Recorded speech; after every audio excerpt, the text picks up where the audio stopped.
যে আল্লাহ তো ডাইরেক্ট নবুয়ত দিয়ে দিয়েছেন, কাউকে তো প্রশ্ন করেননি, অপশন দেননি, চয়েস দেননি, কিন্তু আমাকে চয়েস দিলেন কেন?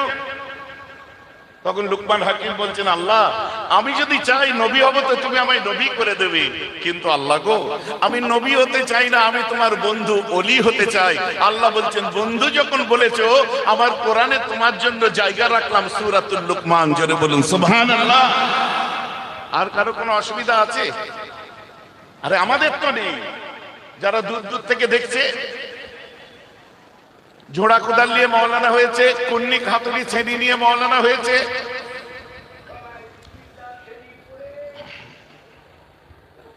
আমাদের তো অসুবিধা নেই। যারা ওই যে কদু কুমড়ো ডাব মাপ বিক্রি করে মাওলানা হয়েছে, প্রবলেম থাকতে পারে, কিন্তু শুনুন আল্লাহ কোরআনে বলছেন পরিষ্কার, বিসমিল্লাহির রহমানির রহিম, মাইয়াহদিহিল্লাহু ফাহুয়াল মুহতাদ ওয়া মাই ইউদ্লিল ফালান তাজিদ লাহু ওয়ালিয়্যাম মুরশিদা। মাইয়াহদিহিল্লাহু ফাহুয়াল মুহতাদ, কোট আনকোট অর্থ করুন। আল্লাহ বলছেন আমি যাদের হেদায়েত দেওয়ার ইচ্ছা প্রকাশ করি, ফাহুয়াল মুহতাদ, ওরা হেদায়েত প্রাপ্ত, ওয়া মাই ইউদ্লিল, যাদেরকে আমি গোমরাহ করব মনে করি, whatever he was namazi, whatever he was musalli, whatever he was rozadar, whatever he have to take all the customs of religion, whatever he is disciple and also follower of Prophet Muhammad sallallahu alaihi wasallam হতে পারে, কিন্তু আমি আল্লাহ যদি মনে করি যে আমি ওকে গোমরাহ করব, ও যতই নামাজ পড়ুক, রোজা রাখুক আর কলমা পড়ুক আর নবী নবী করুক, আমি যদি মনে করি ওকে গোমরাহ করব, ফালান তাজিদা, ফালা তাজিদা নয়, ফালা তাজিদা মানে খুঁজে পাবে না, ফালান তাজিদা মানে একটু জোর করে খুঁজে পাবে না, ফালান তাজিদা। আলেমদের জিজ্ঞাসা করুন, লাম তাকিদ বানুনে তাকিদ, দুবার তাকিদ দেওয়া হয়েছে, কি বলছে? ফালান তাজিদা, কোশ্চিন কালেও সে খুঁজে পাবে না। কি খুঁজে পাবে না? ওয়ালিয়াম মুর্শিদা, তাকে আমি হেদায়েত দেব না, গোমরাহ করব বিধায় সে কখনো ওলি বা মুর্শিদ তার কপালে খুঁজে পাবে না। আল্লাহ যাদের হেদায়েত দেওয়ার ইচ্ছা প্রকাশ করে তারা ওলি এবং মুর্শিদের পদতলে চলে যায়। জোরে বলুন সুবহানাল্লাহ। ক্লিয়ার হয়েছে তো নাকি? That's why we are organized of Isale Sawab, renamed by Panch Hujur and Dada Huzur also. এইটাই হচ্ছে তার পিছনে কারণ, তার অন্য কোনো কারণ নয়। কারণ আমরা ওলিদেরকে ভালোবাসি, আর এই ওলিরাই শিখিয়েছে রাসূলকে ভালোবাসা। যদি বলেন কিভাবে, একটু আসুন। অসুবিধা হচ্ছে না তো কারো? কারণ যে জলসায় সেইভাবে আলোচনা করতে হবে তো নাকি? কেন করলেন এই পাঁচ হুজুর আমার দাদুদেরকে নিয়ে, দাদা হুজুর নিয়ে? বললেন ভাইজান ওটা আপনার পাঁচ হুজুর, আপনার দাদু নয়। আমরা ফুরফুরায় গেলে আপনাদের সঙ্গে অনেক সময় দেখাই করি না, আমরা তাদের সঙ্গে জিয়ারত করে আসি, ওটা আমাদের দাদা হুজুর, আপনাদের আমাদের পাঁচ হুজুর। আই অ্যাপ্রিসিয়েট, মাথা নত করে মেনে নিলাম আপনার কথা, কারণ আপনার সঙ্গে আমার আত্মার জায়গা এক আছে। সকলে মিলে একবার কালমা তাইয়্যিব, প্রথম কলমাটা পড়ে দিন। কালমা তাইয়্যিব, লা ইলাহা ইল্লাল্লাহ, লা ইলাহা ইল্লাল্লাহ, লা ইলাহা ইল্লাল্লাহ, মুহাম্মাদুর রাসূলুল্লাহ। এর অর্থ, there is no ilah except my Allah and also Prophet Muhammad sallallahu alaihi wasallam, his messenger. আল্লাহ ছাড়া কোনো মাবুদ নেই, মুহাম্মদ সাল্লাল্লাহু আলাইহি ওয়াসাল্লাম তার রাসূল। সকলে মানি? তাসদিক দিন, বলুন বেশক। সকলে মানি? दूसरा कलमा পড়ুন, বিসমিল্লাহির রহমানির রহিম। दूसरा कलमा কি পড়ছেন? আশহাদু আল্লা ইলাহা ইল্লাল্লাহু ওয়াহদাহু লা শারীকা লাহু ওয়া আশহাদু আন্না মুহাম্মাদান আবদুহু ওয়া রাসূলুহু। এর অর্থ কি? এর অর্থ কি? একজন বলুন, আশহাদু আল্লা ইলাহা ইল্লাল্লাহ মানে আমি। জোরে বলুন। তুমি সাক্ষী দেওয়ার কে? ভাইজান আমার কথা বোঝা যাচ্ছে তো নাকি? আপনি সাক্ষী দেওয়ার কে? কি করেন? চাকরি করি, বাস। আপনি সাক্ষী দিলেন, কি করেন? দোকান চালাই, বাস। আপনি সাক্ষী দিচ্ছেন কেন? কি করেন আপনি? বলছে আমি বিল্ডার, বাস। আপনি কি করেন? জলকরের মালিক। আপনি করেন ফিশারির মালিক। আপনি কি করেন? আমি পীর সাহেব। আপনি কি করেন? পীরজাদা। আপনি কি করেন? আমি হুজুর। আপনি কি করেন? আমি ইমাম। আপনি কি করেন? আমি মৌলবী। Who's given the right man because they are witness of Allah and also Prophet Muhammad Rasulullah? কে আপনাকে অধিকার দিয়েছে যে আল্লাহ সাক্ষী হওয়ার? আল্লাহ যে আল্লাহ তার সাক্ষী, আপনি কোন আক্কেলে হলেন? নিজেকে প্রশ্ন করুন তো। ভাইজান, আমার ওয়াজ আপনারা বুঝতে পারছেন কি বেকায়দা হুজুর? এখন আল্লাহ যে আল্লাহ, একজন মাস্টার মশাই এখানে এসে আমাকে বলুক, ভাইজান আসসালামু আলাইকুম। ওয়ালাইকুম আসসালাম। এত মানুষ এসেছে, আমার একটা প্রশ্ন আছে। কি প্রশ্ন? আমার কিছু কথা বলার আছে। বলুন। আসসালামু আলাইকুম, আমি অমুক কলেজে অধ্যাপনা করি, আপনাদের একটা জরুরি কথা বলতে এসেছি। আপনারা জানেন কি জানেন না জানি না, আমি নিজে সাক্ষী। কিসের সাক্ষী স্যার? আমি সাক্ষী দিচ্ছি ভারতবর্ষের প্রধানমন্ত্রী নরেন্দ্র দামোদর দাস মোদী। আমি আরো সাক্ষ্য দিচ্ছি বাংলার মুখ্যমন্ত্রী শ্রীমতী দিদি। আমার বক্তব্য শেষ, চললাম। আপনি কি বলবেন? বলবেন কি বলবেন না? সত্যি কথা বলেন। মনে মনে অনেক বলবে কি বলবে না? আরেকজন বলি আমাদের স্যার ছিল, হঠাৎ তার কেটে গেল। আরেকজন বলছি এটা মেনে নেওয়া যায় না, এই মানুষটার মাথা খারাপ হয়ে গেল। আরে বাস্তব সত্য, ভারতের প্রধানমন্ত্রী সাক্ষীও নিজে দেখেছে তাই দিচ্ছে। বাস্তব সত্য, বাংলার মুখ্যমন্ত্রীকে সে দেখেছে তাই বলছে। মুখ্যমন্ত্রী মমতা ব্যানার্জি আর প্রধানমন্ত্রী নরেন্দ্র মোদী, ও দেখেছে সাক্ষী দিচ্ছে। আপনি পাগল বলছেন কেন? কিন্তু একটা পাগল যদি এখানে কাঁদতে কাঁদতে এসে আমার মাইকটা কেড়ে নিয়ে বলে, আমার কলিজা ফেটে যাচ্ছে, আমার সাথে সবাই পড়ুন আশহাদু আল্লা ইলাহা ইল্লাল্লাহ ওয়া আশহাদু আন্না মুহাম্মাদার রাসূলুল্লাহ। আমি পাগল সাক্ষী আমার আল্লাহ ছাড়া মাবুদ নেই। আমি পাগল সাক্ষী মুহাম্মাদুর রাসূলুল্লাহ সাল্লাল্লাহু আলাইহি ওয়াসাল্লাম, মুহাম্মদ হচ্ছে তার রাসূল এবং তার আব্দ। আমি পাগল, আমি সাক্ষী দিচ্ছি। আপনারা কি বলবেন? জিন্দাবাদ বলবেন কি বলবেন না? আপনারা বলবেন পাগল হতে পারে এর ভেতরে ইশক আছে, পাগল হতে পারে আল্লাহর রাসূলকে মহব্বত করে। তো একটা ভালো মানুষ দুনিয়ার নেতাদের সাক্ষী দিতে গেলে পাগল হয়ে যায়, আর একটা পাগল আল্লাহর রাসূলের সাক্ষী হলে হাজার হাজার মানুষ তাকে বলে ভালো কথা বলেছে রে, আল্লাহ ওর মাথাটা ঠিক করে দাও, দোয়া করে। এখন প্রশ্ন, সে জীবনে আল্লাহকেও দেখলো না, রাসূলকেও দেখলো না, আপনিও দেখলেন না, তো সাক্ষী দিলেন কোন আক্কেলে?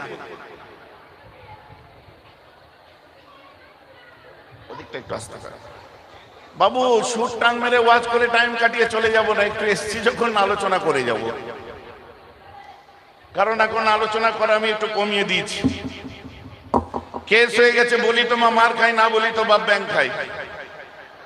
যা পজিশন চলছে, যা পরিস্থিতি চলছে, ফুরফুরা শরীফের মূল জায়গা থেকে ফুরফুরার ভালোবাসার মানুষদের মনে এমন কষ্ট লাগছে যে ফুরফুরা শরীফকে তাদের দাদা হুজুর, পাঁচ হুজুরের মহব্বত, আব্বা চাচাদের মহব্বত আছে, পরেরটা যেন মনটা খারাপ হয়ে আছে। এত সুন্দর দরবার আজকে রাজনীতির মার্কাজ হয়ে গেল। অপ্রিয় হলেও সত্য, এটা প্রত্যেকের মনে মনে আলোচনা। না হুজুর সমাজের জন্য বলতে হবে না, বেশক বলতে হবে। সে আমার বাড়ির লোক বলুক আর বাইরের লোক বলুক, যেই বলে সমাজের জন্য, পিছিয়ে পড়া মানুষের জন্য আমি সমর্থন করি। কিন্তু আপনাদের ভুলে গেলে চলবে না, ফুরফুরা শরীফ বিখ্যাত হচ্ছে দিনের পথে মানুষকে নিয়ে আসার জন্য।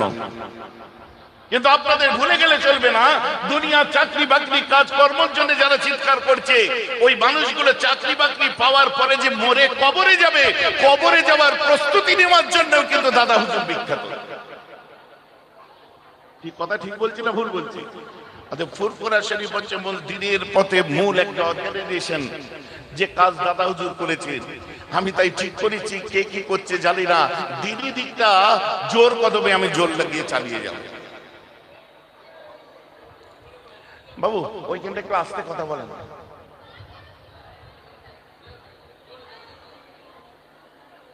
কোন দিকে দিচ্ছে? মেয়েরা শুনতে পাচ্ছে না?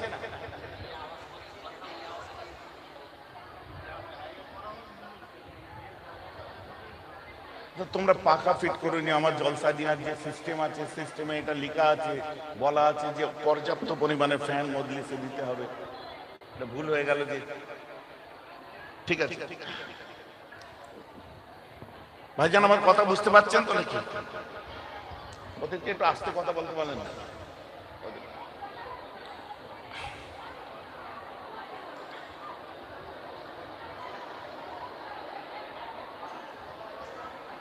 ওয়াজটা করছে কি? আমি না সবাই? এই শুনলে চমকে উঠবেন, বড় গুরুত্বপূর্ণ ব্যাপার। এখন কলমা শাহাদাত কোন আক্কেলে পড়ছেন তার জবাব দেন। আর এখানে যদি জলসা বন্ধ করে দিই তো কালকে আপনার গন্ডগোল হয়ে যাবে। ভাইজান কলমা শাহাদাত কেন পড়ছে তার প্রশ্ন করে পড়া যাবে না বলে গেছে, মুশকিল হয়ে যাবে। তখন হবে কি হবে না? শুনুন, আমি জোর গলায় আজও বলছি,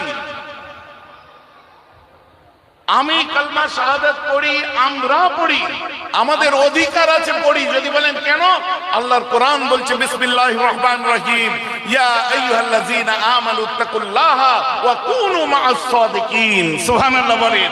আমার আল্লাহ বলছেন, এই ঈমানওয়ালারা তোমরা সাদিকিন, সালেহিন, নেককার, আল্লাহওয়ালা, বুজুর্গ, আবেদিন, শাকিরিন, সাবিরিন, যারা সাদিকিন আছে তোমরা তাদের সাথী হয়ে যাও। জোরে বলেন সুবহানাল্লাহ। বুঝা গেছে? তাহলে আমরা কলমা শাহাদাত পড়ছি, আমরা কোনো না কোনো আল্লাহওয়ালা উস্তাদ বা শেখ, যাকে ফার্সি ভাষায় পীর বলে, ওলি বলেন, আপনি টিচার বলেন, কোন উস্তাদ বলেন, কারো কাছ থেকে শুনেছি। আমরা শুনেছি কাদের কাছ থেকে? হুজুর কেবলাদের কাছ থেকে, বা যার যে মুর্শিদ আছে তার কাছ থেকে। তিনি শুনেছেন কোথা থেকে? 5 হুজুরের কাছ থেকে। 5 হুজুর সঙ্গী হয়েছিলেন মুজাদ্দেদে জামান, তার কাছে শুনেছে। মুজাদ্দেদে জামান সঙ্গী হয়েছিলেন ফাতে আলী বাইসি, তার সঙ্গে শুনেছেন। ফাতে আলী বাইসি সঙ্গী হয়েছিলেন হযরত নূর মোহাম্মদ বীরেশ্বরী, তার কাছে শুনেছেন। তাই সাক্ষী দিচ্ছে আশহাদু আল্লাহ বলে। নূর মোহাম্মদ নিজামপুরী শুনেছিলেন হযরত সৈয়দ আহমদ বেরলভী শহীদে বালাকোটের কাছ থেকে, তাই আজকে সাক্ষ্য দিচ্ছে। তাবকা বাবু সালসালিনারা শুনেছিলেন। এভাবে চলে যান হযরত মাসুম রব্বানির কাছে, মাসুম রব্বানি শুনেছে মুজাদ্দিদ আল কাসানির কাছে। আল্লাহ ছাড়া মাবুদ নেই, মুহাম্মদ সাল্লাল্লাহু আলাইহি ওয়াসাল্লাম তার রাসূল। সাক্ষ্য দেওয়ার জন্য শুনেছিলেন হযরত ইব্রাহিম আদহাম শুনেছিলেন, খাজা বাকি বিল্লাহর কাছে শুনেছে। খাজা বাকি বিল্লাহ তাবকা বা মুসালসাল যেভাবে হযরত আপনার কি বলে ইব্রাহিম আদহাম খাজা বাকি বিল্লাহ হয়ে আপনার তাবকা মুসালসাল হযরত আব্দুর রহমানের কাছে শুনেছিলেন। আব্দুর রহমান আল্লাহ ছাড়া মাবুদ নেই শুনেছিলেন হযরত আব্দুর রাজ্জাকের কাছে। তিনি শুনেছেন হযরত গাউসুল আজমের কাছে। তিনি শুনেছেন হযরত আবু সালেহ মুসা জঙ্গির কাছে। তিনি শুনেছিলেন হযরত এদিকে আপনার ইমাম রাজির কাছে। তিনি শুনেছেন ইমাম জুনায়েদের কাছে। তিনি শুনেছেন ইমাম মুসা কাযিমের কাছে। তিনি শুনেছেন ইমাম জাফর সাদিকের কাছে। তিনি শুনেছেন ইমাম বাকিরের কাছে। তিনি শুনেছেন ইমাম যাইনুল আবেদিনের কাছে। তিনি শুনেছেন হযরত ইমাম হুসাইনের কাছে। ইমাম হুসাইন শুনেছে হযরত আলীর কাছে। আলী শুনেছে উসমান গনির কাছে। উসমান গনি শুনেছে ওমর ফারুকের কাছে। ওমর ফারুক শুনেছে আবু বকর সিদ্দিকের কাছে। আর ইনারা সব শুনেছে রাসূলের কাছে। আর রাসূল শুনেছে আমার আল্লাহর কাছে। জোরে বলুন সুবহানাল্লাহ।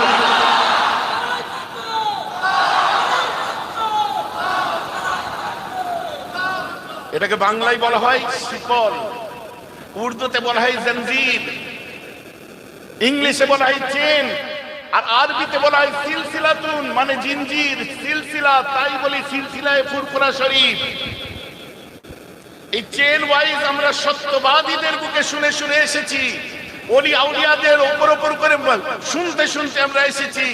তাই আজকে আমরা সাক্ষ্য দিচ্ছি কি আল্লাহ ছাড়া মাবুদ নেই, আমাদের অধিকারটা সেখান থেকে পেয়েছি। আমার প্রশ্ন তাদের কাছে, যারা এই ওলি আউলিয়া পীর মাশায়েখ মানে না, তারা আজকে যে সাক্ষী দিচ্ছে তারা আমাদের কাছে শুনতে পারে, কিন্তু নিজেদের শায়েখ কার কাছে শুনেছে? যদি নিজেদের শায়েখ না থাকে, কোন অধিকারে কলমা শাহাদাত করছে আগে তার জবাব দাও। ভাইজান আমার ওয়াজ আপনারা বুঝতে পেরেছেন? ভাইজান আপনি কেন পড়ছেন আমি দেখালাম তো। বুখারী শরীফ খুলুন, কিতাবুল ঈমান, প্রথম অধ্যায় বুখারী শরীফের কিতাবুল ঈমান। মাশাআল্লাহ অনেক আলেম ওলামা বসে আছেন। হযরত উবাদা বিন সামিত কথা হাদিসটা বর্ণনা করছেন। হাদিসটা কোনো যৌফের ফতোয়া দিতে পারবেন না, যায়িফ নয়, দুর্বল নয়, মওজুদ তো প্রশ্ন আসছে না। عن عبادة بن صامت كان شهيد بدر وهو عهد النقباء ليلة العقبة أن رسول الله صلى الله تعالى عليه وسلم قال وحوله عصابة من أصحابه بايعوني على أن لا تشركوا بالله شيئا ولا تسرقوا ولا تزنوا ولا تقتلوا أولادكم ولا تأتوا ببهتان تفترونه بين أيديكم وأرجلكم ولا تعصوا في معروف أو كما قال عليه الصلاة والسلام رواه البخاري বুখারী শরীফের হাদিস। কে বলছেন? আমার নবী বলছেন। বর্ণনা করছেন কে? হযরত উবাদা বিন সামিত। উবাদা বিন সামিত কে ছিলেন? বদরের যুদ্ধে শহীদ ছিলেন। আর উনি একজন আকাবার রাত্রের আল্লাহর রাসূলের পছন্দ করা একজন নকিব ছিলেন। উনি বলছেন আমার নবী যখন হাদিসটা রিওয়ায়াত করেন ওয়া হাওলুহু ইসাবাতুন মিন আসহাবিহি, আল্লাহর নবীর আশপাশে এক দল সাহাবা ছিলেন, সাহাবাদের একটা জামাত ছিল। তাহলে আর কোন জয়ীফের প্রশ্ন আসছে? সবাই শুনেছে হাদিসটা। কি বলছে? বায়ুনি, তোমরা আমার হাতে বায়াত হও। নবী কি বললেন? তোমরা আমার হাতে বায়াত হও। বায়াতের অর্থ হচ্ছে অঙ্গীকারবদ্ধ হও। তোমরা আমার কাছে অঙ্গীকার করো। পীরের কাছে বিক্রি হয়ে যাও, এই হয়ে যাও, ওই হয়ে যাও। কে কেমন জানেন শুনেন, আমি জানি না। কি বলছেন?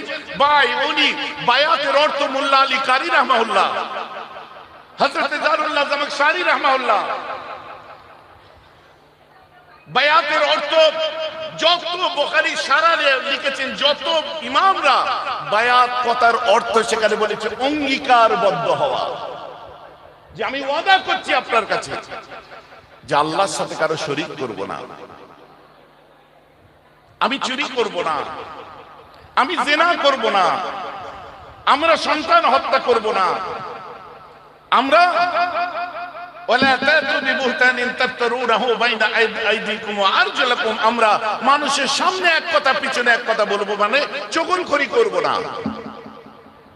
ওয়ালা তাসাউ ফি মারুফিন, কেউ কোনো ভালো কাজ করলে পিছনে যে বদনাম করব না বা কাটি করব না। এই 6টা মর্মে আমার রাসূল বায়াত করলেন। আমি জানি ওই কিছু পণ্ডিত মৌলবি বার হয়েছে আজকাল, না ওরা হয়তো বলতে পারে এটা তো নবী বায়াত করেছিলেন মুসলমান হওয়ার জন্য, না, ওটাকে বলা হয় বায়াতুল ঈমান। বায়াত 3 প্রকারের হয়, বায়াত 3 প্রকার। ওটা হলো বায়াতুল ঈমান, যেটা হযরত বিলাল আমার নবীজির কাছে হয়েছিল। আল্লাহ রাসূলকে হযরত বিলাল দেখলেন, ভোরবেলায় এসেছে। আসার পরে হযরত বিলাল আমার রাসূলকে দেখলেন, দেখে একভাবে দেখলেন নবীজি মাথা হ্যাট করে আছে। হযরত বিলাল দেখছে, চোখ দিয়ে ঝরঝর করে পানি পড়ছে, চোখ দিয়ে পানি পড়ছে বিলালের। একসময় আমার রাসূল বিলালের দিকে তাকালেন, এদিকে বিলাল পরে রিওয়ায়াত করছে, বর্ণনা করছে যে নবীকে দেখে আমার মনের অবস্থা কি হয়েছিল, রাসূলুল্লাহকে দেখে আমার অবস্থাটা কি হয়েছিল। فلما رأيت النبي صلى الله تعالى عليه وسلم ألقي في قلب الإسلام فقلت يا رسول الله إني لا أرجع إليهم أبدا، فقال إني لا أقيس بالعهد ولا أحبس البرد، فلكن ارجع فإن كان في نفسك ذهبت، ثم أتيت النبي عليه الصلاة والسلام। যখন আমি আমার নবীকে দেখলাম, উলকিয়া ফি কলবিল ইসলাম, আমার অন্তরে সঙ্গে সঙ্গে ইসলামের সূর্য উদয় হয়ে গেল। বলেন সুবহানাল্লাহ। আমি নবীকে বললাম, ইয়া রাসূলুল্লাহ, আমি ওদের কাছে আর ফিরে যাব না। বাবা, কোথা থেকে এসছো তুমি? কে তুমি বাবা? কে তুমি? বিলাল, হযরতে বিলাল একটু কথা কম বলতেন, তুতলা কথা বলতেন, পরিষ্কার লফজ বার হতো না। কে তুমি? বিলাল। কে? বিলাল। কে বিলাল? গোলাম। কার গোলাম? আবু সুফিয়ানের,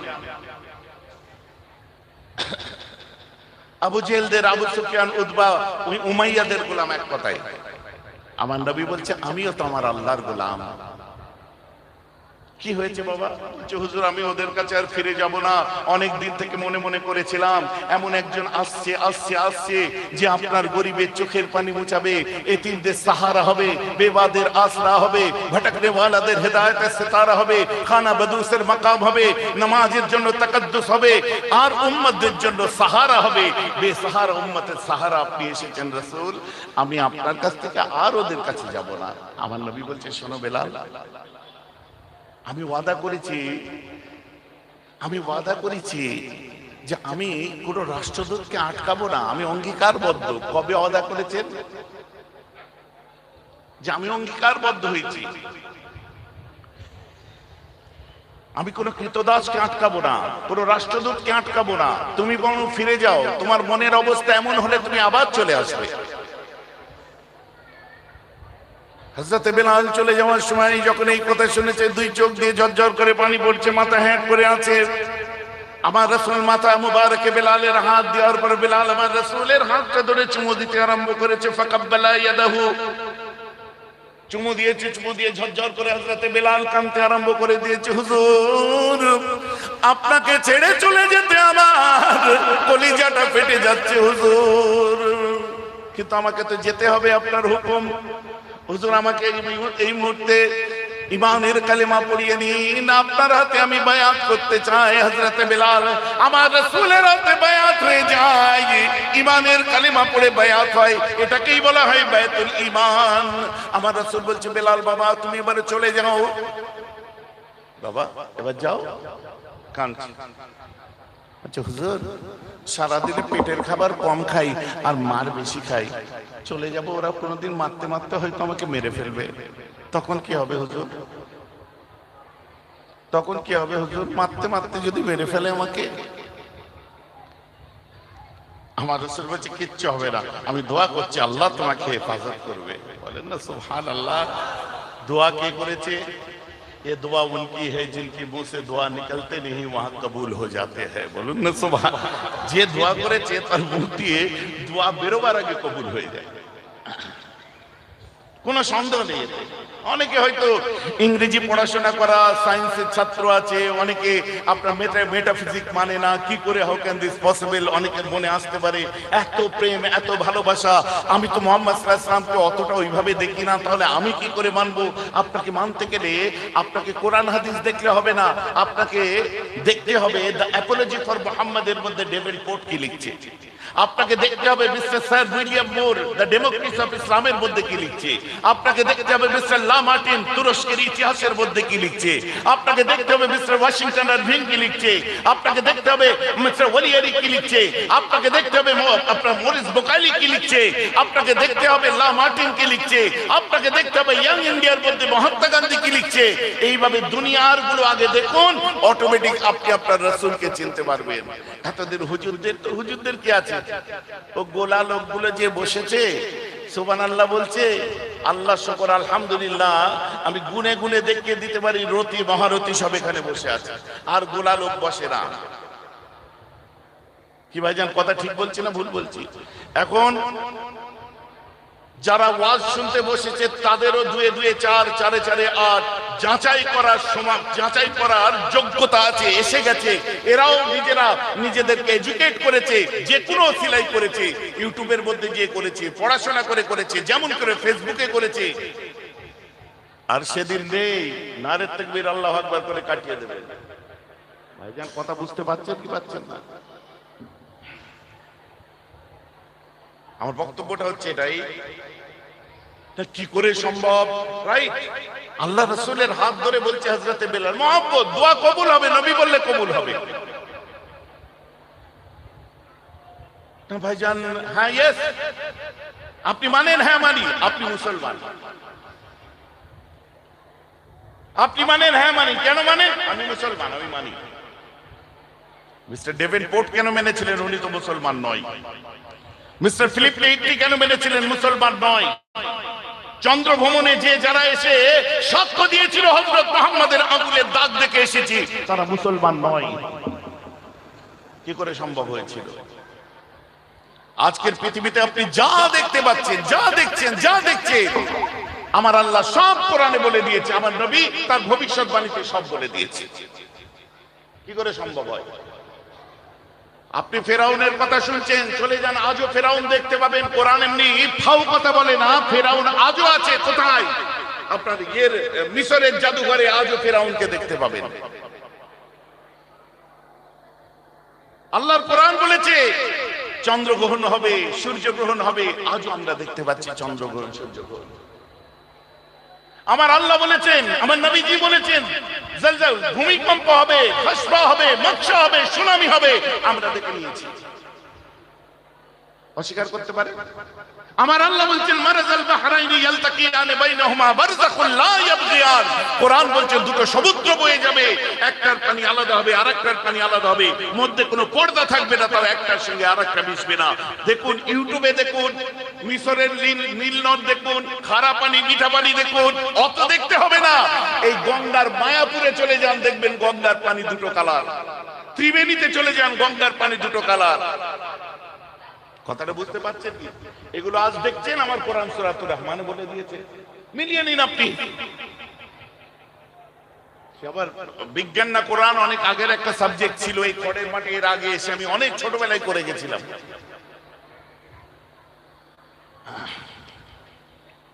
আপনি মিলাতে পারবেন না কোনটার সাথে। এখন যদি কারো মাথায় ঢুকে যায়, হযরত বেলালের ওই চ্যাপ্টারটা আমি রাখছি এখানে, তিনি নবীর কাছে বায়াত হলেন, ওটা বায়াতুল ঈমান বলে। কারো মাথার মধ্যে যদি ঢুকে যায়, অন্য কারো ঢুকবে না যে উনি তো আমাদের মতোই ছিলেন। কারণ কোরআন পাক বলেছে, এই নবী আপনি বলে দিন ইন্নামা আনা বাশারুম মিসলুকুম, আপনি বলে দিন আমি আপনাদের মতো মানুষ। কোরআনে আমার নবী বলেছেন। ওয়াহাবীরা পেয়ে গেল সুযোগ, আহলে হাদিসরা পেয়ে গেল সুযোগ, এখন নতুন করে মুজাসসামা বার হয়েছে, ওরাও পেয়ে গেল সুযোগ। না, অত বাড়াবাড়ির দরকার নেই, আমাদের মতোই তো তিনি ছিলেন। আমি প্রশ্ন তাদেরকে করি, আমার নবী আল্লাহ বলেছেন বলে দাও তোমাদের মতো মানুষ, আমার নবী তাই বলেছেন, কিন্তু আমার নবী কোন জায়গায় বলেছেন তোমরা আমার মতো মানুষ? একটা জায়গায় দেখিয়ে দেন কোথায় বলেছে তোমরা আমার মতো মানুষ? লাইসা কামিসলুনা শাইউন, বরং এই কথা বলেছে আমি তোমাদের মতো মানুষ, কিন্তু তোমরা আমার মতো কেউ নয়। জোরে বলুন না সুবহানাল্লাহ। একটা মানবো আমি?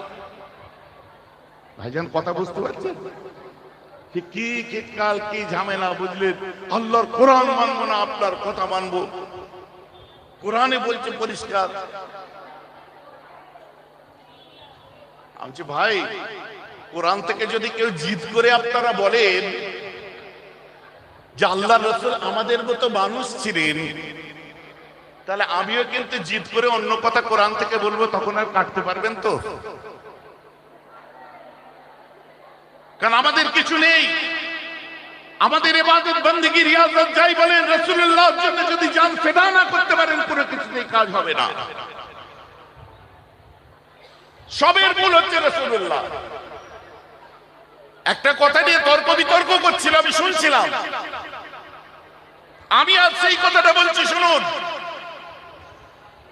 আমার রাসূল যখন ইমানের, আপনার ইসলামের দাওয়াত দেন, জাবালে আবু কুবাইসের উপরে উঠে গিয়ে আমার রাসূল বলেছিলেন, আমি তোমাদেরকে কিছু কথা বলতে চাই, তোমরা কি আমার কথা সত্য বলে বিশ্বাস করবে, তাসদিক দেবে? সাহাবাদেরকে বললেন। এই রাসূল আপনি কি বলবেন? বলছে আমার প্রথম কথা হচ্ছে আল্লাহ ছাড়া কোনো মাবুদ নেই, এক আল্লাহই তোমাদের বিশ্বাস করতে হবে। আর দ্বিতীয় কথা হচ্ছে আমি মুহাম্মদ সাল্লাল্লাহু আলাইহি ওয়াসাল্লাম তার রাসূল, এই কথাটাও তোমাদের বিশ্বাস করতে হবে। তোমরা কি বিশ্বাস করলে? যারা বিশ্বাস করলো আবু বকর হলো, যারা বিশ্বাস করলো না আবু জাহেল হলো। তাহলে আল্লাহ আছেন, মানতে হবে। প্রথমে আপনি কার কথা মেনেছেন? জোর করে বলুন, আওয়াজ দিয়ে সবাই বলুন। তা আল্লাহকে মানতে গেলে প্রথম কার কথা শুনে আল্লাহকে মেনেছেন? তাহলে প্রথম আপনি রাসূলের কথাকে মানছেন যে আল্লাহ আছে, দ্যাটস হোয়াই ইউ আর মুমিন। রাসূল যদি না বলতেন আল্লাহ আছেন, আমরা জানতাম না। আমার রাসূল এটা দেখিয়ে দিলেন যে আমি মুহাম্মদ আল্লাহ নয়, আমি সৃষ্টিকর্তা নয়, একজন সৃষ্টিকর্তা আছে, তিনি হলো আপনার মানে বেনিয়াজ, তিনি পাক পবিত্র, তিনি ওয়াহদাহু লা শারীকা লা, তার সঙ্গে কারো সমতুল্য নেই, উনি ওনার মতো ওনার সঙ্গে কারো শরীক নেই। নবীকে আগে মেনেছি, আল্লাহকে লা শারীকা লা বলে পেয়েছি। জোরে বলেন না সুবহানাল্লাহ। ভাইজান আমার কথা বোঝা যাচ্ছে তো নাকি? প্রথম কথাটা তো রাসূল আমাদের শিখিয়েছে, তারপর থেকে আমরা ঠিক করে নিলাম আমার নবী যখন বলেছে সব থেকে বড় হলো আমার আল্লাহ, তারপরে আমার রাসূলুল্লাহ। গল্প শেষ। এত বিতর্ক কিসের এইসব কথা নিয়ে? না একটু বেশি নবী নবী হয়ে যাচ্ছে না? বেশ করছি, নবী নবী করছি, বেশ করছি, রাসূল রাসূল করছি, কি হয়েছে তাতে? আমরা করবো এইভাবে, পারলে যদি জবান বন্ধ হয় তো জানবো রাসূলের নাম নিতে নিতে জবান বন্ধ হবে। কোরআন পাক খুলে দেখুন, ইব্রাহিম খলিলুল্লাহ জামানায় একজন খোদা দাবি করেছিল। কে সেটা? মুসা নবীর জামানায় করেছিল ফেরাউন, আর ইব্রাহিম নবীর জামানায় করেছিল কে? জোরে বলুন। রাইট, জোরে বলেন। নমরুদ। রাইট, নমরুদ খোদা দাবি করেছিল ইব্রাহিম আলাইহিস সালামের জামানায়, বলেছিল আমি হলাম সব থেকে বড় খোদা, আমার মতো বড় খোদা দুনিয়ায় নাই। আমার ইব্রাহিম খলিলুল্লাহ ওই সময় বলেছিলেন, নমরুদ তুমি কখনোই খোদা হতে পারো না, মিথ্যা কথা বলছো, তোমার কথা মেনে নেওয়া সম্ভব নয়। আরে আমি খোদা, পরীক্ষা করে দেখো। আমার খোদা মুর্দাকে জিন্দা করে, জিন্দাকে মুর্দা করে। তুমি যদি খোদা হয়ে থাকো, একবার জিন্দাকে মুর্দা আর মুর্দাকে জিন্দা করে দেখাও, তোমায় খোদা বলে মেনে নেবে। নমরুদ ছিল খুব চালাক। দুটো কয়েদি বন্দীকে ডেকে এনেছে, সাজাপ্রাপ্ত আসামি। একজনের সেদিন সাজা মাফ হয়ে গেছে, আর একজনের সাজায় মওত, ফাঁসি হয়েছে। কোরআন তো। দুটো বন্দীকে ডেকে এনেছে, ডেকে আনার পরে বলছে তোমার কি হয়েছে? বলছে আমার তো সাজায় মওত হয়ে গেছে। আর তোমার কি হয়েছে? বলে আজ তো আমার সাজা মাফ হয়ে গেছে। যা সাজা মাফ হয়ে গেছিল ওকে বলছে জল্লাদ। বলে কি? বলছে বেঁচে গেছে, সাজা মাফ হয়ে গেছে, এর গলাটা কেটে দে। গলাটা কেটে দিলে ছটফট করতে করতে মরে গেল ইব্রাহিম নবী। আল্লাহু আকবার! কি সর্বনাশ, কি চালাক, কি ধূর্তর রে। এবারে বলছে তুই ওটাকে জিন্দা কর দেখি। বলে আমি এক মালে দুবার ভাত চালাই না। কোরআন ভাগ শোনাচ্ছি, নানি দাদির গল্প না। বলে দ্বিতীয় যা সাজায় মওত হয়েছে ওকে ডেকে এনে বলছে তোর কি হয়েছে? বলে আমার মৃত্যুদণ্ড হয়ে গেছে। বলে যা, তোকে বাঁচিয়ে দিলাম, বাড়ি চলে যা। ইব্রাহিম আমি কিরম খোদা দেখো, যার মৃত্যুদণ্ড মরে গেছে প্রায়, ওকে বাঁচিয়ে দিলাম, আর যে বেঁচে গেছিল ওই দেখো লাশ পড়ে আছে, তাকে মেরে দিলাম। তাহলে আমার মতো বড় খোদা আর কেউ আছে? ইব্রাহিম খলিলুল্লাহ বলেছিলেন, ওরে চালাক, চালাকি করছো তুমি। দুটো ভালো মানুষকে মেরে একজনকে বাঁচিয়ে একজনকে মেরে দিয়ে বলছো খোদা। আমার দ্বিতীয় চ্যালেঞ্জ, কোরআন খুলে দেখুন, ইব্রাহিম নবী বলছে আমার দ্বিতীয় চ্যালেঞ্জটা নাও।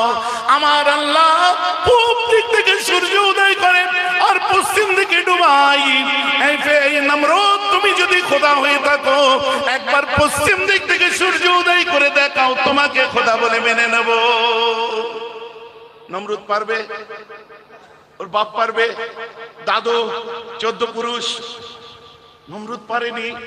ইব্রাহিম নবী বলছে নমরুদ তুমি আমি ইব্রাহিম বলে দিচ্ছি, কাল কিয়ামত পর্যন্ত কোন বাপের বেটা, কোন মায়ের লাল যদি একবার পশ্চিম দিক থেকে সূর্য তুলে দেখাতে পারে, আমি ইব্রাহিমের চ্যালেঞ্জ অনুযায়ী ওই মানুষটাই খোদা হতে পারে। তুমি তোলো, তুমিও খোদা হবে। প্রশ্ন করি আজ শিক্ষিত সমাজের কাছে, কিয়ামত পর্যন্ত টাইম। তার মানে এই চ্যালেঞ্জটা ভ্যালিড এখনো পর্যন্ত, রাইট? এখনো ভ্যালিড আছে তো? চলো কাল আমরা ট্রাই করব, খোদা হওয়ার চান্স আছে। ভাইজান আমার ওয়াজ বোঝা যাচ্ছে তো নাকি? কাল আমরা ট্রাই করব। আর ওই ব্যাককেল গুলোকে বলি, তুমি যদি মানুষ নবীকে তোমার মতো ভাবো, তুমি আগে যে ট্রাই করো, পারো নাকি দেখবো। পারেনি, কেউ পারেনি, কোনো বাপের বেটা নয়।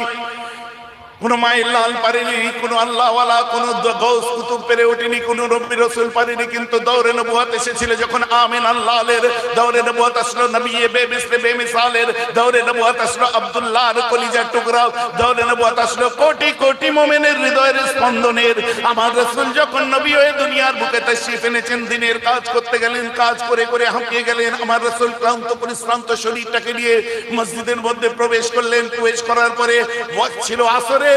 আমার রাসূল আসরের নামাজটাকে আদায় করে মসজিদের চাতানে বার হয়। বার হওয়ার পরে দেখে হযরতে আলী বসে আছেন। আমার রাসূল আলীর কোলে মাথা রেখে আরাম করতে করতে ঘুমিয়ে যায়। রিওয়ায়াতটা বুখারীর রিওয়ায়াত। ভাইজান আমার ওয়াজ বুঝে যাচ্ছে তো? আমার রাসূল হযরত আলীর কোলে মাথা রেখে ঘুমিয়ে গেছে, আর এদিকে সূর্য ডুবতে ডুবতে ডুবতে ডুবতে সূর্য ডুবে গেছে। আলী কা তো নামাজ গয়া, আলীর তখন আসরের নামাজ পড়া হয়নি, আলীর নামাজ গেছে আসরে।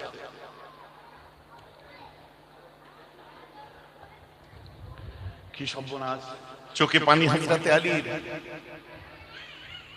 চোখ দিয়ে পানি এসছে, এক ফোঁটা পানি যে আমার রাসূলের কপাল মোবারকে যে যখন পড়েছে, আমার রাসূল তাকিয়ে দেখে বলছে, আলী क्या बात है, चेहरे में अलम छाए हुए है, दिल में गम कैसे, आंख में नम कैसे, চোখে পানি কিসের, অন্তরে দুঃখ কেন, কি হয়েছে বাবু আলী তোমার বলো?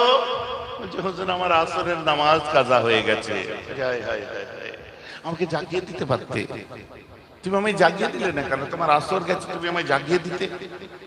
হযরত আলী বলছে হুজুর আমার জিন্দেগীর तमाम ইবাদতকে আমি আপনার এক ওয়াক্ত নামাজের উপর কুরবান, আপনার আরামের উপরে আমার জিন্দেগীর तमाम জীবনের ইবাদতকে আমি কুরবান করে দিতে পারি। কি বলছেন এক ওয়াক্ত আসর? সুবহানাল্লাহ বলে, জোরে বলেন সুবহানাল্লাহ। যার জন্য ইবাদত পেয়েছি তার জন্য এক ওয়াক্ত তার আরামের জন্য যাবে। আমার রাসূল বলছে আলী তুই আমাকে এত ভালোবাসিস? বলছে জান মাল কুরবান হুজুর, আপনার উপর আমার সব কুরবান হুজুর। নবী বলছে আলী একবার বল নামাজ ওয়াক্তে পড়তে চাস না কাজা পড়তে চাস? সুবহানাল্লাহ, জোর সে বলো। চ্যালেঞ্জ কোন দিকে যাচ্ছে গো?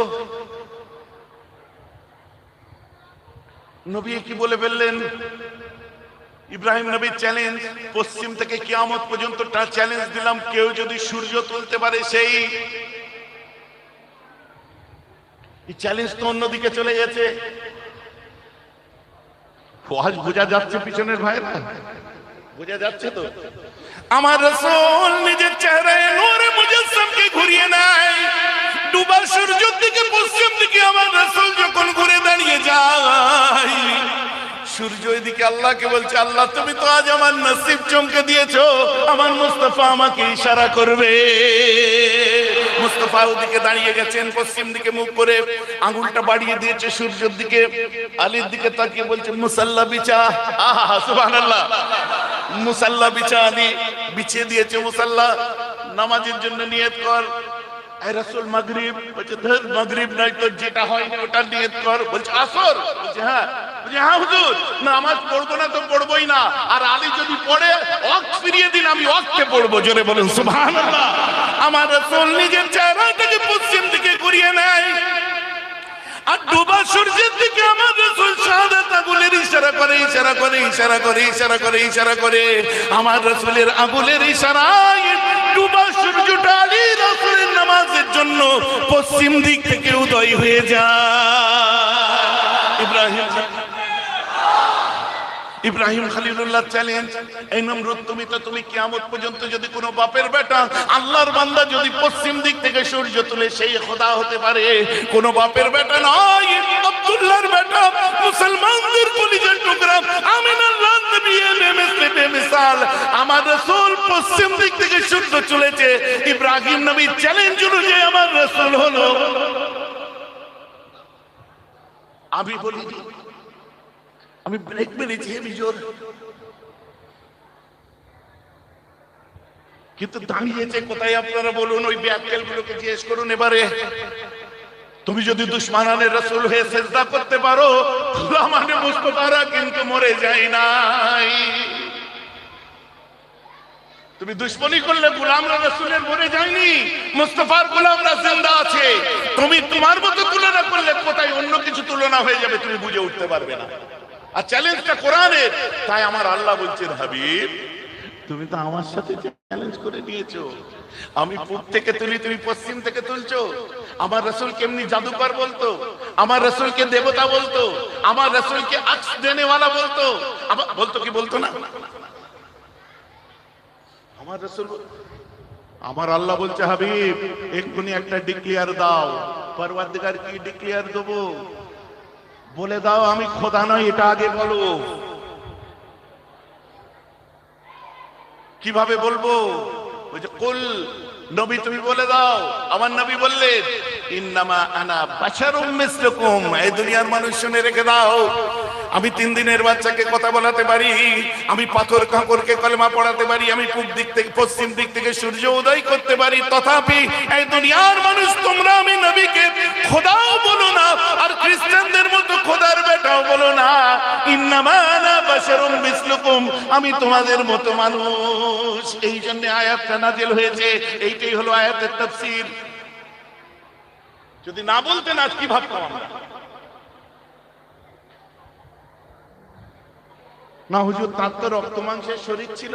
হ্যাঁ ছিল। তাকসিলুহু আইলিয়াম ওয়া ইয়াসকুবুল মা ফালাম্মা রাআত ফাতিমাতু আন্না আল মা লা ইয়াজিদু আদ-দামা ইল্লা কাসরাতান ফাআখাযাত কিতাতান মিন হাসিরিন ওয়া আখরাকাতহা ওয়া আলসাকাতহা ফাস্তামসাকাত দামা। ওহদের যুদ্ধে রক্ত ঝরেছিল, রক্ত ছিল। আল্লাহ কোরআনে বলছে তোমাদের জন্য রক্ত, মৃত আর শূকরের গোশতকে হারাম করলাম। আর আমার রাসূলের রক্ত কোন সাহাবা একটু চুষে খেয়েছিলেন? আমার নবী বলছেন কিনা তোমার জন্য জাহান্নাম হারাম।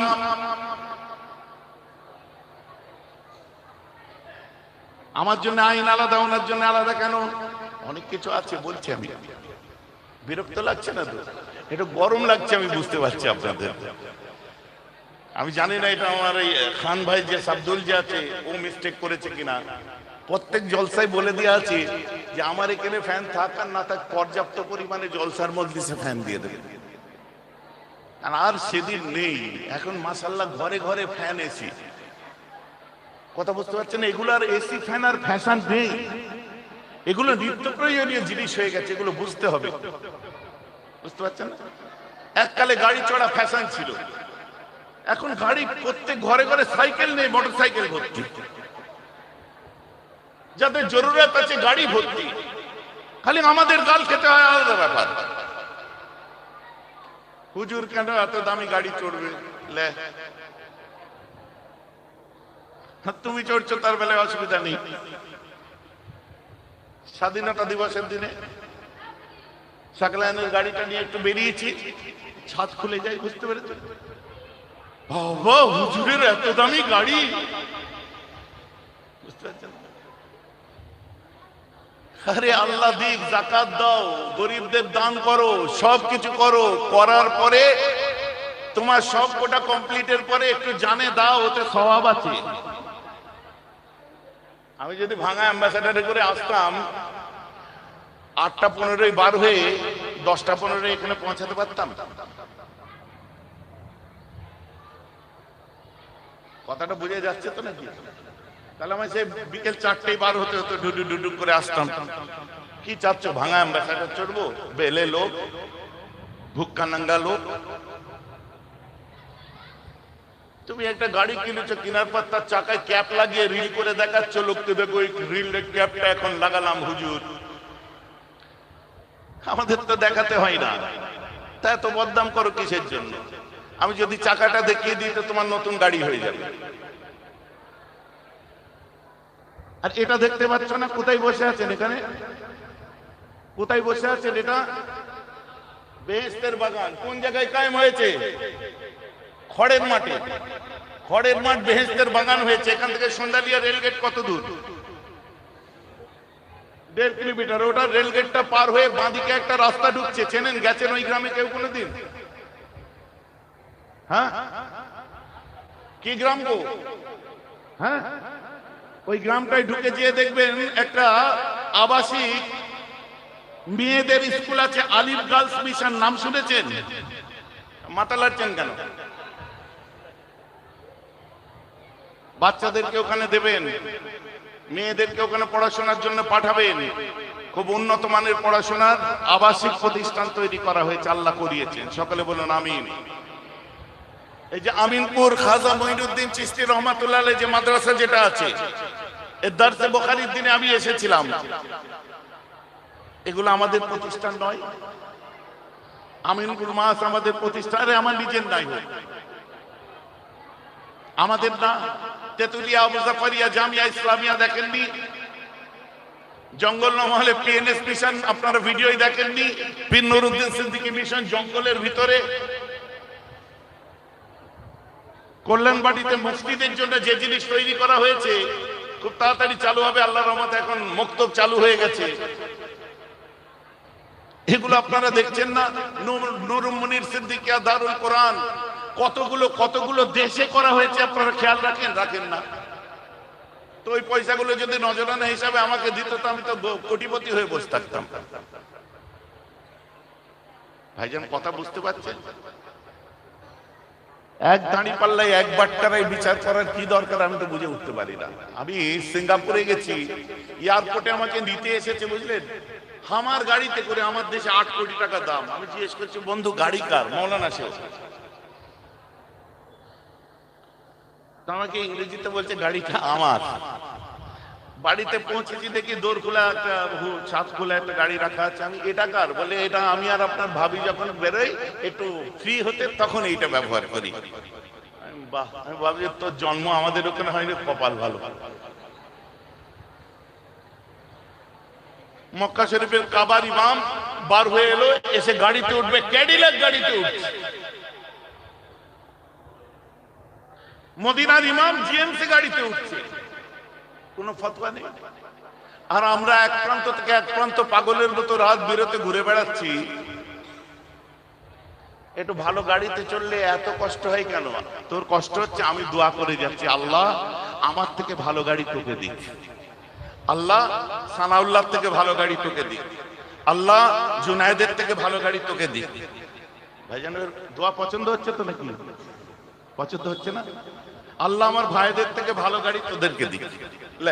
খুশি তো এবারে? মানুষের আসল ব্যাপার সেখানে নয়। বার্নাল কোম্পানি এখন বার্নাল প্রডিউস করা বন্ধ করে দিয়েছে। বার্নাল কোথায় লাগাই বলেন তো? আরে বলবে তো বার্নাল কোথায় লাগাই? পুড়ে গেলে লাগাই না, জ্বালা করলে লাগাই না। বার্নাল কোম্পানি আবার নতুন বার্নাল তৈরি করছে, একটু কিনে নিও। ভুক কালাঙ্গা লোক, নিজের দুঃখ করার টাইম নেই, অপরের সুখ দেখে দুঃখে বুক ফেটে যায়। ওয়াজ করে জলসা করে ভালোই ব্যবসা চলছে, খোদার কসম অরিজিনাল ব্যবসা যদি কোনোদিন জেনে যাস না, তখন আর জ্বলতে হবে না, শরীর জ্বালাতে হবে না, নিজের ঘরে আগুন লাগিয়ে জ্বলে মরে যাবে। এ তো সপ্তাহে 3 দিন জলসা করি, এই আজ করব 2 দিন করব না, সপ্তাহে 3 দিন বার হই। আর বাপ দাদা করেছে বলে আজও করছি, আপনাদের সামনে বললাম।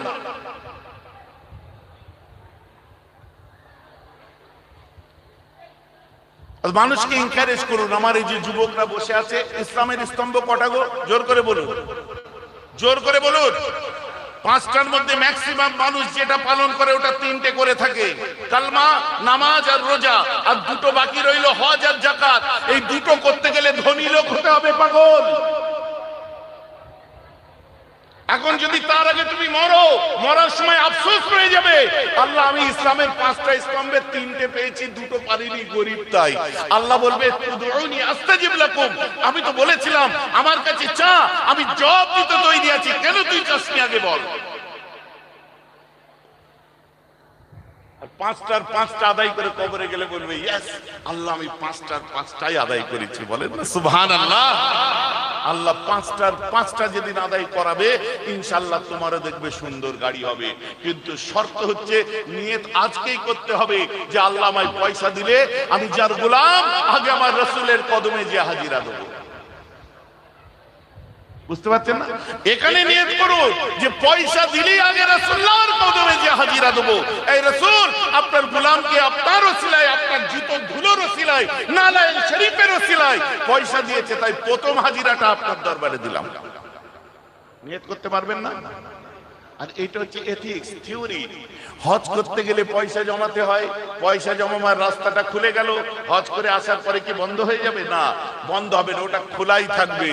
জাকাত দিতে গেলে পয়সা কামাতে হবে, জাকাত দেওয়া হয়ে গেলে কি কামাবার দরজা বন্ধ হয়ে যাবে? না, খোলাই থাকবে।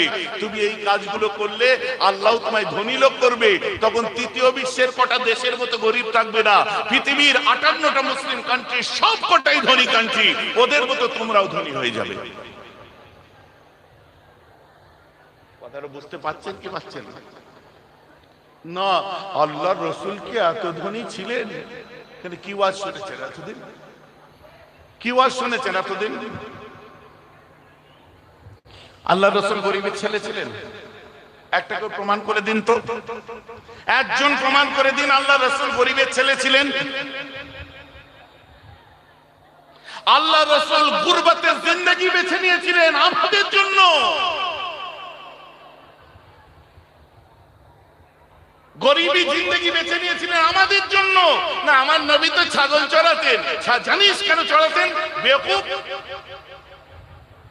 আমি প্রশ্ন করব সেই মৌলানাদেরকে, আমার রাসূল 40 বছর বয়সে নবুয়ত পেয়েছেন, এই 40 বছর পর্যন্ত আমার রাসূল কোন নবীর উম্মত ছিল? আগে তার জবাব দেন, তাহলে আপনার পরিষ্কার হয়ে যাবে কেন ছাগল চড়াতেন।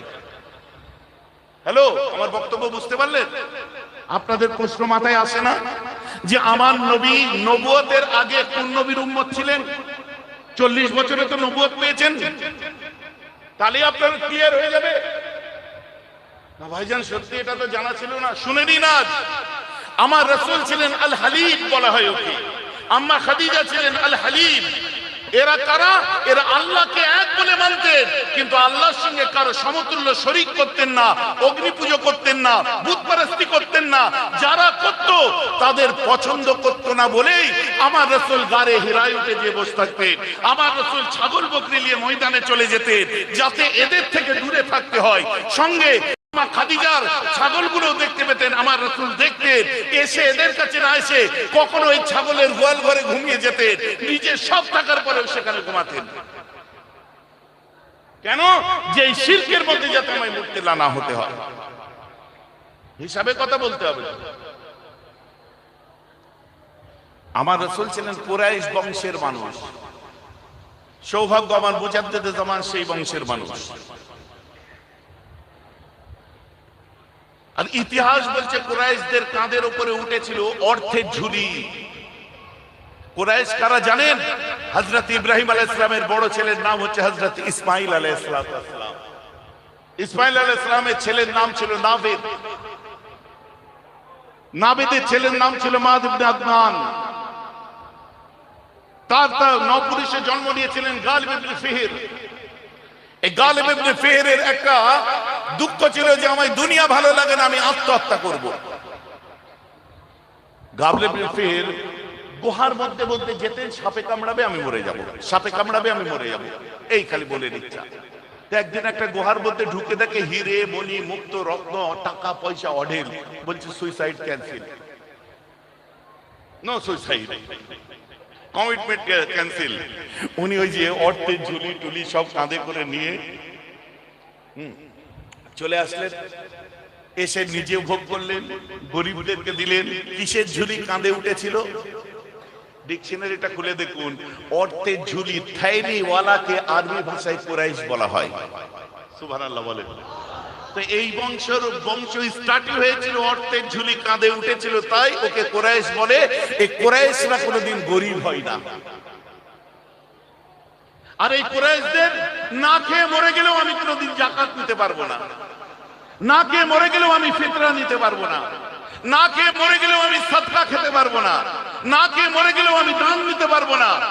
আরে তুমি আজকে বড় বড় কথা বলছো, তুমি যদি না খেয়ে মরো তোমাকে আমি যাকাত দিলে তোমার চলে যাবে, কিন্তু আমার তো যাকাত চলবে না, না খেয়েই মরতে হবে, কেবল হাদিয়া ছাড়া।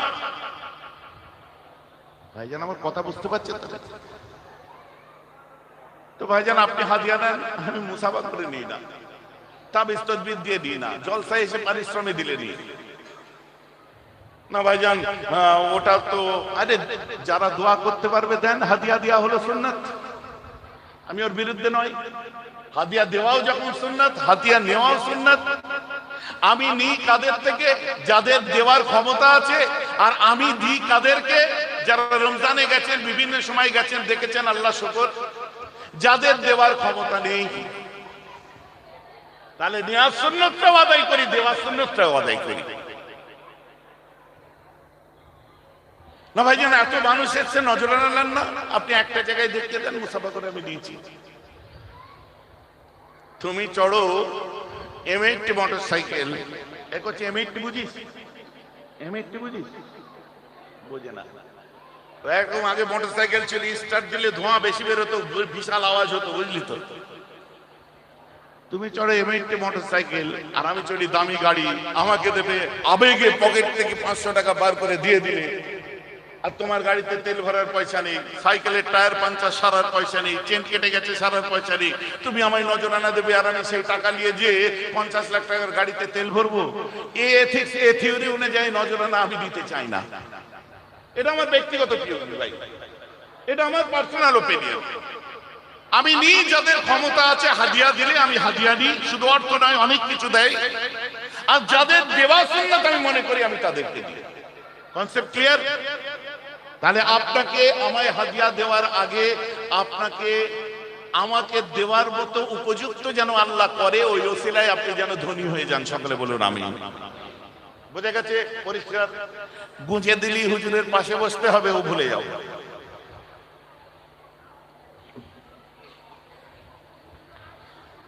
আমার মুসলমান খেয়াল করে শুনে রেখে দিন, যেটা বলছিলাম, এই গালিব ইবনে ফিহরের 5 পুরুষে জন্ম নিয়েছিলেন।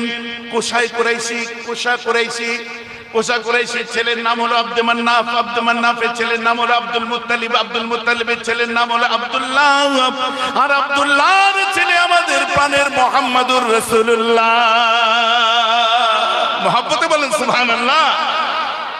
একটুখানি বলে দিই, আমার রাসূলের আব্বা কে ছিলেন? আব্দুল মুত্তালিব আল্লাহর কাছে দোয়া চেয়েছিলেন, নবী দাদুজি, যে আল্লাহ আমাকে যদি 10টা ছেলে দান করেন, আমি একটা আপনার রাস্তায় কুরবানি করব। 10টা দেন, একটা কুরবানি দেব। 10টা আল্লাহ ছেলে দিলেন। আর নবীজি নিজের চাচা, নবীজির নিজের 3 চাচা, বাকি শতাত চাচা, 3 চাচা। একটা হলো আমিরে হামজা, একটা হলো আবু তালিব, আলীর আব্বা, হযরত আলী কারামাল্লাহু ওয়াজহু আব্বা, আর একটা হলো আব্দুল্লাহ রাসূলুল্লাহর আব্বা। এই এক মায়ের পেটের 3 ভাই। 10টা ছেলে দিয়েছে। আব্দুল মুত্তালিব বলল, একটা তো কুরবানি দেবো, 10টা ছেলের নাম লিখেছে কাগজে, লিখে ফেলেছে, ফেলে গুলিয়ে দিয়েছে, গুলিয়ে দিয়ে একটা নাম তুলেছে, যে নাম উঠবে সেটা কুরবানি দেওয়া হবে। যে নাম উঠেছে দেখা যাচ্ছে লেখা আছে আব্দুল্লাহ। তাহলে আমার রাসূল কি করে আসবেন? সঙ্গে সঙ্গে ভাইকে ডেকেছে, বলছে ভাই, বলে কি আবু তালিব, কেসটা এরকম হলো, কি করা যায়? এই করা যায়? বলছে শুনুন, তওরাত ইনজিলের মুফতিরা আছে, যারা তওরাত ইনজিল জবুর পড়েছে, ওদের জিজ্ঞেস করে দেখা যাচ্ছে, ওরা বললো এক কাজ করুন, আপনি ছেলের নাম লিখুন আর 10টা উট লিখুন। একটা কাগজে 10টা উট লিখুন, একটা কাগজে ওই ছেলের নাম লিখুন। দিয়ে ঘুরিয়ে দেওয়া হচ্ছে, যেটা উঠবে সেটা দেখা যাচ্ছে আবার আব্দুল্লাহ। বলছে এবার 20টা উট আব্দুল্লাহ লিখুন। 20টা উট আব্দুল্লাহ, ফের আব্দুল্লাহ। 30টা উট আব্দুল্লাহ, ফের আব্দুল্লাহ। 40টা উট ফের আব্দুল্লাহ, ফের আব্দুল্লাহ। যতক্ষণ না আব্দুল্লাহ আসছে আপনি উট বাড়িয়ে যান। এইভাবে 100 খানা উট। আর হযরতে খাজা আব্দুল্লাহর নাম, তখন উটের নাম উঠেছে। আপনি বলেন 100টা উট তখন যে কিনতে পারে, সে কি গরিব ছিল? একটা ছেলের জন্য। এবার শুধু তাই নয়, এখানে আরো ব্যাপার আছে। আব্দুল মুত্তালিব তিনি ছিলেন একটা বড় সম্পত্তির অধিকারী। এই আব্দুল মুত্তালিবের আব্বা হাশেম, ইনার স্ত্রী ছিল বানু নাজ্জার খানদারের মদিনা শরীফে। সেই পক্ষের ছেলে আব্দুল মুত্তালিব, এই পক্ষে কোনো ছেলে ছিল না। মায়ের শর্ত ছিল যে আব্দুল মুত্তালিবকে দিতে পারি, কিন্তু একটা শর্ত, যে কাবা শরীফের, কাবা ঘরের মুতুল্লি হবে তার জন্য আমি দিচ্ছি। কাবা ঘরের বুতুল্লি আব্দুল মুত্তালিব হয়েছিলেন, অগাধ সম্পত্তির মালিক ছিলেন তিনি। শুধু জমজমের কুয়া খোঁড়ার সময় ওই কুয়া থেকে, কুয়া আগে থেকেই ছিল, ওটাকে সংস্কার করার সময় ওই জমজমের কুয়া থেকে একটা সোনার হরিণ পেয়েছিল আর একটা সোনার তলোয়ার পেয়েছিল। তখন বলা হলো আপনি তো আরো ধনী লোক হয়ে গেলেন। বলছে এইটুকু সোনা আমার কিছু কাজেই লাগবে না। কত ধনী ছিলেন ভাই, যে বোঝা যাচ্ছে তারা। আমার রাসূলের আব্বা 25 বছর বয়স হলো, নবীজির জন্য নবীজির আব্বার বিয়ে ঠিক করা হলো। কুরাইশ খানদান, কুরাইশ বংশের একটা সম্ভ্রান্ত খানদান, সেই খানদানের বিয়েরা খুব সুন্দর হয়, পর্দানিসীন হয়। খানদানটার নাম হলো জোহরি খানদান। জোহরি আম্মা আমেনাকে বলা হতো আমেনাতুজ জাহরিয়া। রাসূল পাকের নানার নাম কি? আব্দুল ওয়াহাব জোহরি। এই জোহরি খানদানে, আমেনাতুজ জাহরিয়া জোহরি খানদানে আমার নবীজির বিয়ে, নবীজির আব্বার বিয়ে হলো। বিয়ে হওয়ার পরে 4 মাসের পেটে বাচ্চা, মতান্তরে 6 মাসের পেটে আমার নবী। আমার রাসূলের আব্বাকে বলল আব্দুল মুত্তালিব, বাবু ব্যবসার কাজে একটু সিরিয়ায় যাও। এখানে একটা বিনুনি ওয়াজ শোনেন আপনারা। বাবা আমার নবীর আব্বা চলে গেলেন সিরিয়ায়, শাম দেশে ব্যবসা করতে গেলেন। বাবা এমন অবস্থা, বালির মধ্যে, মরুভূমির মধ্যে হেঁটে হেঁটে যেতে যে অসুস্থ হয়ে যায়, পানি পানি করে চিৎকার করে, কেউ পানি দিতে পারে না। আহারে বুক ফাটা অবস্থায় আমার রাসূলের আব্বা মরুভূমিতে ছটফট করতে করতে একা মরে যায়। এইরকম ঘটনা আমি শুনিনি, কথা বুঝতে পারছেন? আমি পড়িনি। যে পড়েছে কি পেয়েছে আমি জানি না, কারণ এটা খুব সফট কর্নার। এটা বললে মানুষের কান্না আসবে, আর কান্নার আওয়াজ হয়। আপনারা ফুরফুরার একনিষ্ঠ ভালোবাসার মানুষ, আপনাদের কাছে সঠিকগুলো না বললে আপনারা কি বুঝবেন? আমার রাসূলের আব্বা যখন ব্যবসায় যায়, তিনি আব্দুল মুত্তালিবের সন্তান, ছেলে খেলা ব্যাপার নয়। ওনার সঙ্গে ওয়ারসারাহি ছিল, ব্যবসার মাল ছিল, সবকিছু ছিল, রান্নার মানুষ ছিল, ট্রিটমেন্টের জন্য মানুষ ছিল, একজন মহিলা ছিল ট্রিটমেন্টের জন্য, আর রান্নার কাজের একজন মহিলা ছিল। আর ওনার গার্ড হিসাবে 5 থেকে 7টা ওয়ারসারাহি আপনার মানে সিকিউরিটির সাথে ওনাকে নিয়ে যাচ্ছিল। যেতে যে ইয়াসরাবের কাছে অসুস্থ হয়ে যায়, ওনাকে নিয়ে যাওয়া হলো হাশেমের এই যে শ্বশুর বাড়ি, আব্দুল মুত্তালিবের নানার বাড়ি, সেখানে নিয়ে যাওয়া হলো। একদিন ছিলেন, জ্বর বাড়তে আরম্ভ করলো, ওই জ্বরে পরের দিন ওই বাড়িতে উনি ইন্তেকাল করেন। এত কিছু শুনে কি মনে হলো খুব গরিবের ছেলে ছিলেন আমার রাসূল? কিন্তু কেন এই ধরনের কথাবার্তা বলা হয় এবং মাটো ভাষায় বলা হয়? গরিবের ছেলেকে কি ভিখারি, অনেক কিছু এসব বলা হয় মাটো ভাষায়। কেন বলা হবে এইসব? এই ভাষাগুলো তো একেবারে অ্যাপ্রোপ্রিয়েট নয়, নবীর সঙ্গে যায় না। আমার আল্লাহ বলছেন আমার রাসূলের সঙ্গে সেই ভাষায় কথা বলো না যে ভাষায় তোমরা নিজেদের মধ্যে কথা বলে থাকো। যে ভাষাগুলো নিজেদের জন্য ব্যবহার করো, রাসূলুল্লাহর জন্য সেগুলো খবরদার ব্যবহার করো না। আল্লাহ বলছেন। আমার রাসূল দুনিয়ায় তাশরীফ আনলেন, তো সার কথায় আমার রাসূল ধনী লোক ছিলেন, গরিব ছিলেন বলবেন না। আমার রাসূল শুধু তাই নয়, মুসলমান বলতে গেলে আর একটু বেড়ে যায়। তার মহব্বতের কথাগুলো কেন শোনাচ্ছি, কিসের জন্য বলছি? বর্তমান যুগ সন্ধিক্ষণে দেখছেন একটা রেভুলেশন চালাচ্ছে, নবী বিরোধী, রাসূল বিরোধী। কোথায় আই লাভ মুহাম্মদ লিখতে গেলে অসুবিধা। আর মাশাআল্লাহ উম্মতে মুহাম্মাদিরা চোখে আঙুল দিয়ে দেখিয়ে দিচ্ছে অসুবিধা কিছুই নয়, আর সবকিছুতেই ঠিক আছে। এবারে দেখুন সবাই লেগেছে, সবাই লেগেছে, সবাই লেগেছে। আমরা যে লাগি খাঁটি দিল, খাঁটি অন্তর থেকে লাগি। আমাদের না রাজনৈতিক ভবিষ্যৎ আছে, না আগামী কোনো কিছুর চিন্তা আছে, না আমাদের ইলেকশন নিয়ে চিন্তা করি, না আমরা কিছু নিয়ে করি। আমরা করি কবরের জন্য, যে রাসূলের কদমের নিচে যেন আমাদের একটু মাটি, তার পায়ের ধুলো যেন আমাদের চোখে সুরমা হয়। সকলে বলুন সুবহানাল্লাহ। এই কথা ঠিক বলছি না ভুল বলছি? আমার নবী ঘরের মধ্যে আছে, সাহাবারা কিভাবে রাখতেন একটু বোঝা দরকার এগুলো আমাদের। আপনি এভাবে বলতে পারেন না আমাদের মতোই তিনি ছিলেন। হযরত আনাস রাদিয়াল্লাহু আনহু তিনি বর্ণনা করছেন ওয়াল হাল্লাকু ইয়াহলুকুহু ফায়াতুফু বিহি আসহাবুহু। আমি এক সময় দেখলাম আমার নবীজির কাছে একজন চুল কাটছে, আমার রাসূলের চুল কাটছে। আল হাল্লাকু ইয়াহলুকুহু, চুল কাটছেন, আমার নবীর চুল কাটা হচ্ছে, আর চতুর্দিকে হাত বাড়িয়ে সাহাবায়ে কেরামরা চতুর্দিকে ওয়ায়াতুফু বিহি আসহাবুহু, আল্লাহ রাসূলের চতুর্দিকে হাত বাড়িয়ে দিয়ে সাহাবারা তওয়াফ করছে। কাকে? রাসূলকে। আনাস বলে আমি তওয়াফ করে আগিয়ে যাই, যে দেখি বাবা গো অন্য কিছু নয়, নবীজির চুল কাটা হচ্ছে, সাহাবারা হাত পেতে আছে, কারণ আমার রাসূলের একটা চুলকে জমিনে পড়তে দিচ্ছে না, একটা চুল পড়তে দিচ্ছে না জমিনে। একজন সিনিয়র মোস্ট সাহাবা হযরত আনাসকে এসে বলে, আনাস তোমার কাছে আমার নবীজির একটা চুল পাওয়া যাবে? আনাস বলছে, আমার কাছে যদি আল্লাহর রাসূলের একটা চুল থাকতো আমি পৃথিবীর শ্রেষ্ঠ সম্পদের অধিকারী মনে করতাম। বলুন না সুবহানাল্লাহ। আমার রাসূলের চুলকে তারা সম্মান করেছে।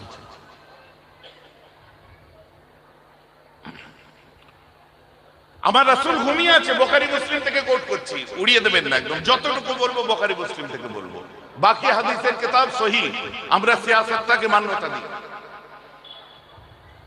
আমার নবী ঘুমাচ্ছে, উম্মু সালেমা আমার রাসূলের পাশে আসলেন, এসে দেখে একটা খুশবু বার হচ্ছে। খুশবু কোথা থেকে দেখে আমার রাসূলের শরীর থেকে খুশবু বার হচ্ছে। সুবহানাল্লাহ বলেন, মহব্বতে বলেন। সাহাবায়ে কেরামরা যখন নবীজির কাছে থাকতো, হঠাৎ করে একবার খুশবু বার হয়ে উঠলে সাহাবারা এদিক ওদিক তাকাতাকি করে ইশারা করে হাসতো। কেন বলেন তো? খুশবুটা কিসের? তখন ভাবতো আমার নবী গরম হয়েছে, আমার নবীজির ঘাম হচ্ছে, তাই খুশবুটা বার হচ্ছে। বলেন না সুবহানাল্লাহ। উম্মু সালেমা কি করেছে? একটা বোতল নিয়ে এসে রাসূলের পিঠ থেকে চিনচিন করে ঘাম বার হচ্ছে, উম্মু সালেমা এসে শিশির মুখটা করে আমার নবীজির ঘামগুলো সংরক্ষণ করছে। আমার নবীকে একটু স্পর্শ লাগতে জেগে উঠে বলছেন, এ উম্মু সালমা কি করছো তুমি? বলছে, হুজুর দেখলাম আপনি ঘেমে গেছেন, আর আপনার ঘাম থেকে একটা সুন্দর খুশবু বার হচ্ছে হুজুর, তাই আপনার ঘামগুলো আমি একটু সংরক্ষণ করছি, আমি বোতলের মধ্যে ভরে রেখে দিচ্ছি, কারণ আমাদের বাচ্চাগুলো যখন ঈদে বকরিতে বিভিন্ন অনুষ্ঠানে যাবে ইয়া রাসূলুল্লাহ, ওদেরকে কোনো আতর মাখিয়ে দেব না, আপনার এই খুশবুদার ঘাম মাখিয়ে দেব। এখন যদি কেউ মনেন বাড়াবাড়ি করছেন কেন, আমি জিজ্ঞেস করব, তোর ঘাম কে মেখেছে আগে বল।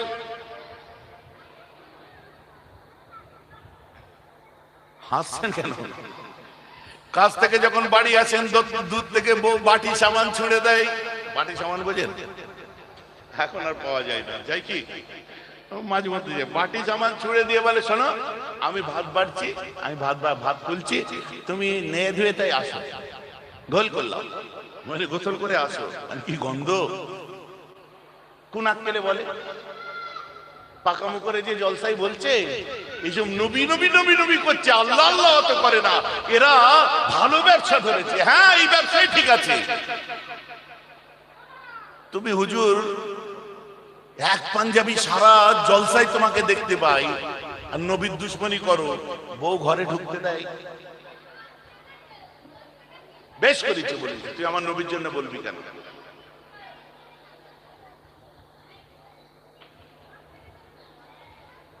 খারাপ লাগছে নাকি শুনতে?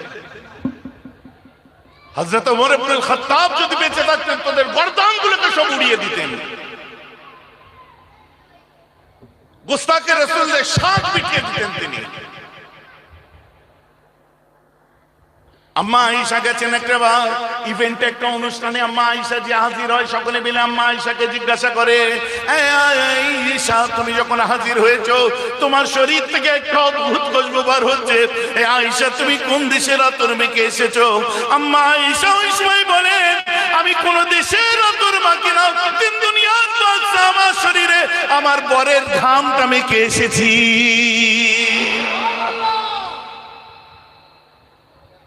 গেছে তোমার বউ কোন বিয়ে বাড়িতে তোমার ঘাম মেখে? হাসলে হবে না, কথা বুঝতে পারছেন তো নাকি?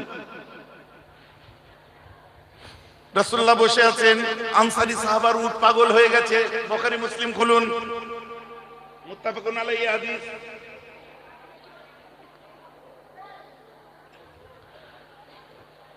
আনসারী সাহাবার উট পাগল হয়ে গেছে, আল্লাহ রাসূলকে এসে বলছে, ইয়া রাসূলুল্লাহ, আনসারী সাহাবার উটটা পাগল হয়ে গেছে। আমার নবী এই কথা বলেনি, হুস উট পাগল হয়েছে তো আমি কি করব? আমার নবীজি সঙ্গে সঙ্গে বলছে, কই চলো। ইয়া আল্লাহ, মৌলী সাহেবকে ডাকুন তো, কুরবানির গরু পাগল হয়ে গেলে বলবো চলো। কেমন চলো বলে দেখবো?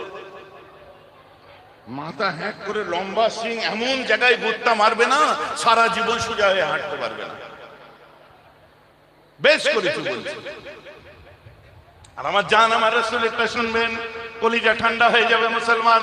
আমার নবী উঠে পড়েছেন, হযরত ওমর ফারুক বলছে, হুজুর উট পাগল হয়ে গেছে, রশি দিয়ে বাঁধা আছে, বড় বড় ভাল্লার সঙ্গে বাঁধা আছে, হুজুর তাকে ছিঁড়ে ফেলছে, কোনো কঠিন অবস্থা, চতুর্দিক থেকে ঘিরে দেওয়া হয়েছে। আমার রাসূল বলছে, চলো না, কিছু হবে না। বলুন না সুবহানাল্লাহ। যখন আমার রাসূল বার হয়েছেন, উটের দিকে এগিয়ে যায়, উট মাথা উঁচু করে আমার রাসূলকে দেখেছে।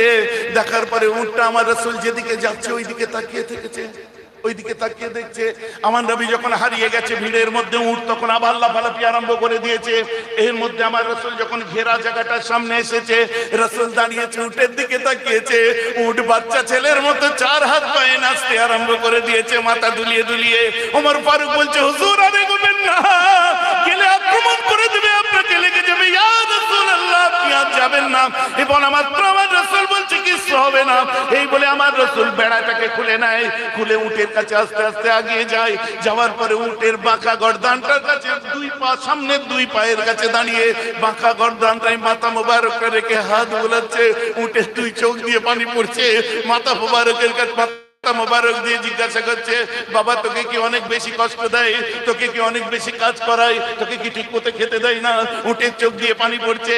আমার রাসূল পিছিয়ে এসে উটের দিকে দেখতে, কিতাবটা খুলে দেখুন, উটটা চার হাত পায়ে বসে গিয়ে বাচ্চা ছেলেদের মতো নিজের মাথাটা নিয়ে আমার রাসূলের কদমে সিজদা দিয়ে দেয়।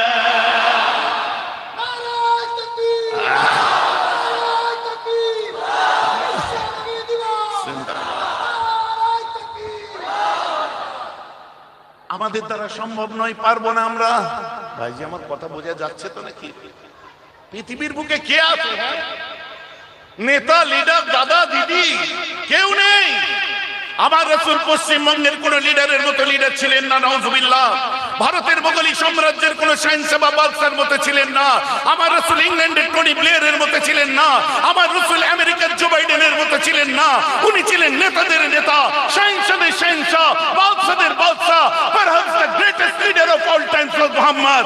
বিশ্বের বুকে সর্বকালের শ্রেষ্ঠ লিডার যদি কেউ হয়, ওটা আমার নবী, তোমার নবী, একমাত্র বিশ্ব নবী মুস্তাফা। জোরে বলুন সুবহানাল্লাহ।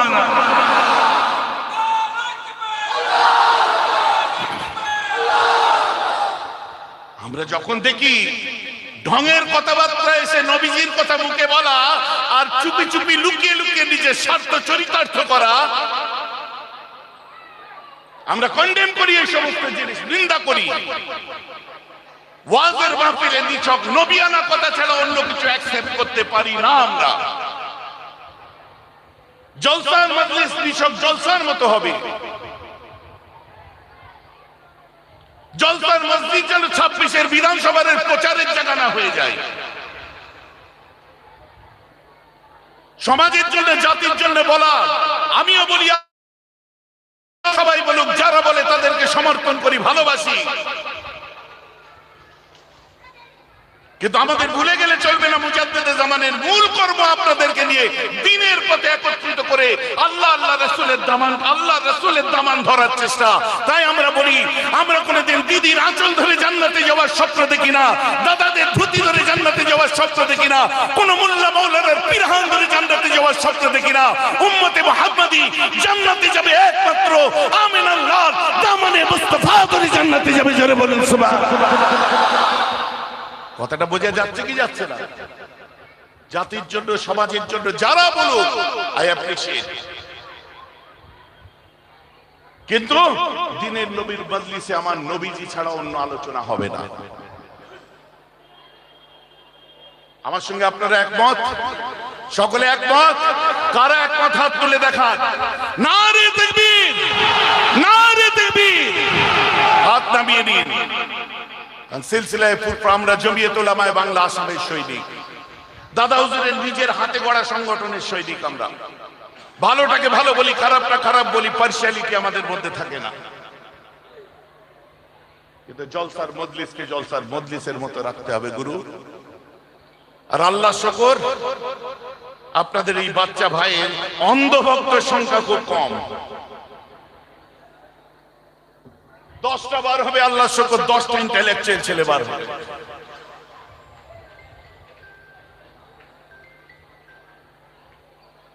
কে ছিলেন আমার রাসূল?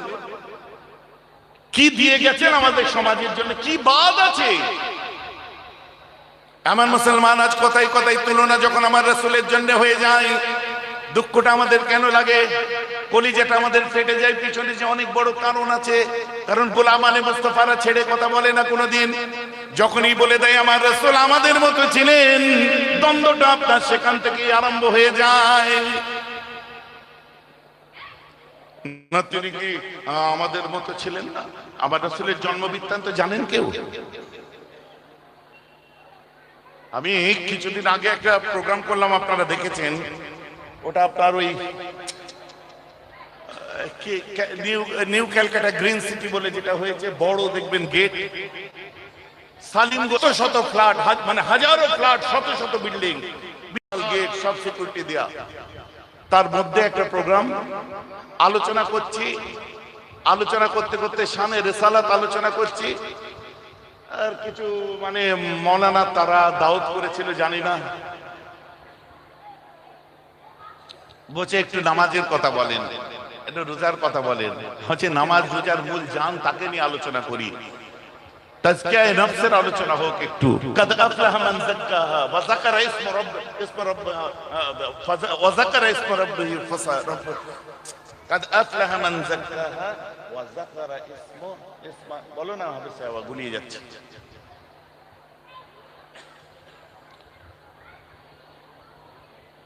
হাফেজ সাহেব একটু বলেন না গো, আল্লাহ গুনাহ খাতা মাফ করুক। হ্যাঁ, قد أفلح من زكاها وذكر اسم ربه فصلى। মাশাআল্লাহ, আল্লাহ বলছেন قد أفلح من زكاها, they will succeed. Who's that particular person? They will succeed. ওই ব্যক্তিগুলো কৃতকার্য অর্জন করেছে। মান যাক্কাহা, जिसने तज़किया-ए नफ्स किए हैं, they will succeed. Who analyze himself at the sense analyzation of soul. Wa zakara isma rabbih, right, ये ख्याल হয়ে গেছিল বুঝতে। Wa zakara isma rabbih, আর সে আল্লাহর নামের, সে তার রবের নামে জিকির করেছে। ফাসাল্লা, এবং সে নামাজ পড়েছে। কারেক্ট। এবার আপনি আসুন, নামাজ আগে আপনার নয়। নামাজ পড়তে গেলে ভালো মানুষ হতে হবে। ভালো মানুষ হলে ভালো মুসলমান হতে পারবেন, আর ভালো মুসলমানই নামাজি হতে পারে। কাদ আফলাহা মান যাক্কাহা, ওই ব্যক্তিগুলোই কৃতকার্য অর্জন করেছে। মান যাক্কাহা, যে ব্যক্তিগুলো তাজকিয়ায়ে নফস করেছে। ওয়া যাকারা ইসমা রাব্বিহ, এবং আল্লাহর নামে জিকির করেছে, আল্লাহর নামে জিকির করেছে।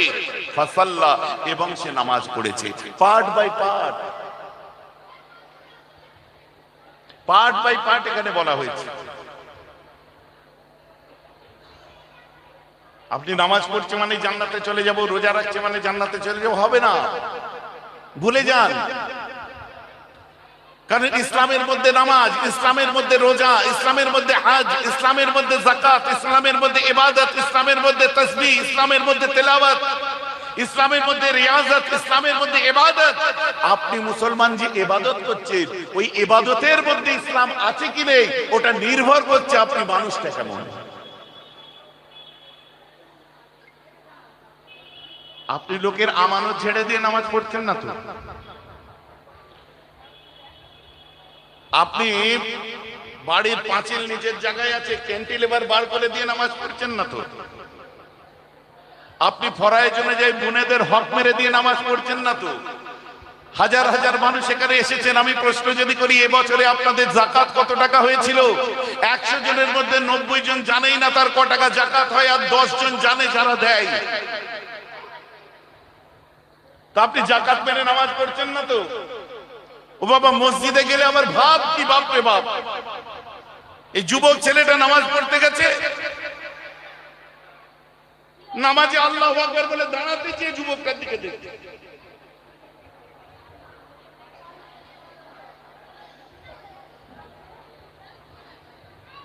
নামাজ শেষ হতে বলছে, করছি শোন, ভালো নামাজ পড়ছিস ভালো, কিন্তু আবার ওই নেশা পানি করতে যাস কি জানো? এই ঠান্ডার সময় এসছে, শরীরটা চনমনে হয়ে যাবে, ফের যেন গাঁজা মাঝে টানিস, বুঝলি বুঝলি, ঠান্ডায় শরীরটা গরম করার জন্য। আবার সেই লাল নীল বিভিন্ন কালারের বোতল, তার আলাদা রকম সেন্ট, ও যেন আবার এমন বলছে ওর আবার নেশা ধরিয়ে দিচ্ছে। নামাজ পড়ছে, নামাজের অহংকার। ঈদের দিনে মিলতে গেছে, সবার সাথে মিলেছে, ওর সাথে মিলেনি কেন রে? ওর সাথে একটু মেল না, ওর সাথে মিললে অসুবিধা আছে। বলে কি অসুবিধা আছে? মেলো চাচা, একটু মেলো। না মিলবো না। তোমার ভাইপো একটু মেলো, ওর সাথে মিললে আমার শরীরটা নাপাক হয়ে যাবে। বলে কেন? বলছে মাল খায়, মাল খায়।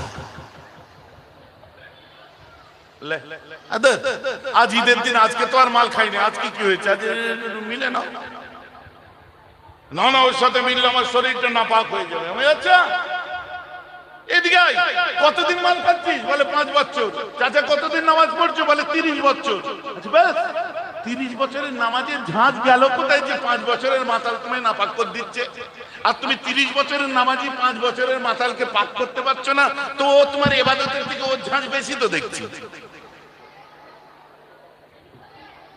রাগ করবেন না আমার কথাই। বললে বলে ভাইজান বলে, কেন বলবো না বলেন? আপনি বলেন এই মজলিসে একটাও কি সুদখোর নেই? হাসছেন কেন ভাইজান? ডাইরেক্ট ইয়েস, একটাও সুদখোর নেই কি এর মধ্যে? আপনি বলেন সুদ খাওয়া হালাল না হারাম? জোর করে বলেন। সুদখোরদের গায়ে লাগলে আমি কি করব? আপনি বলুন বিয়েতে পণ লিয়া হালাল না হারাম? এর মধ্যে একটাও পণ লিয়া পার্টি নেই, বাইক নিয়ে টাকা নিয়ে পার্টি নেই। এখন বলুন যদি পণ নিয়ে হারাম হয়, সেই বিয়ে পড়ানো কি?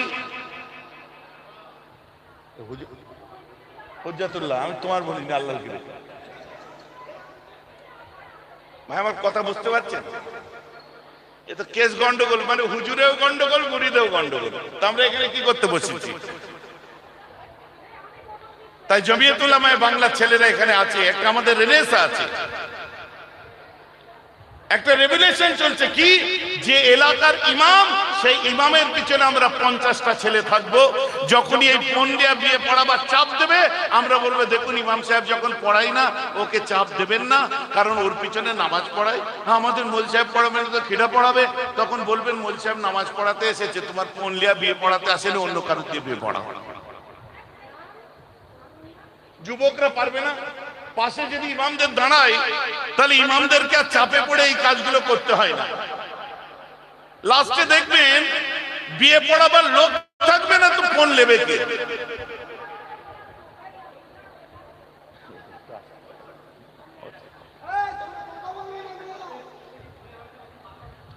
কিছু বলুন, এটা বলে ওরা। আপনারা একটু চুপ করুন, আপনারা একটু চুপ করুন, একটু আস্তে। আমি ওয়াজ করছি, খুব দরকারি ওয়াজ, ফোনের ওয়াজ হচ্ছে, বিয়ে শাদীর ওয়াজ হচ্ছে, বুঝলেন? ভালোই তো হচ্ছে, আপনারা একটু শুনলে তো ভালো হয়, তাই না?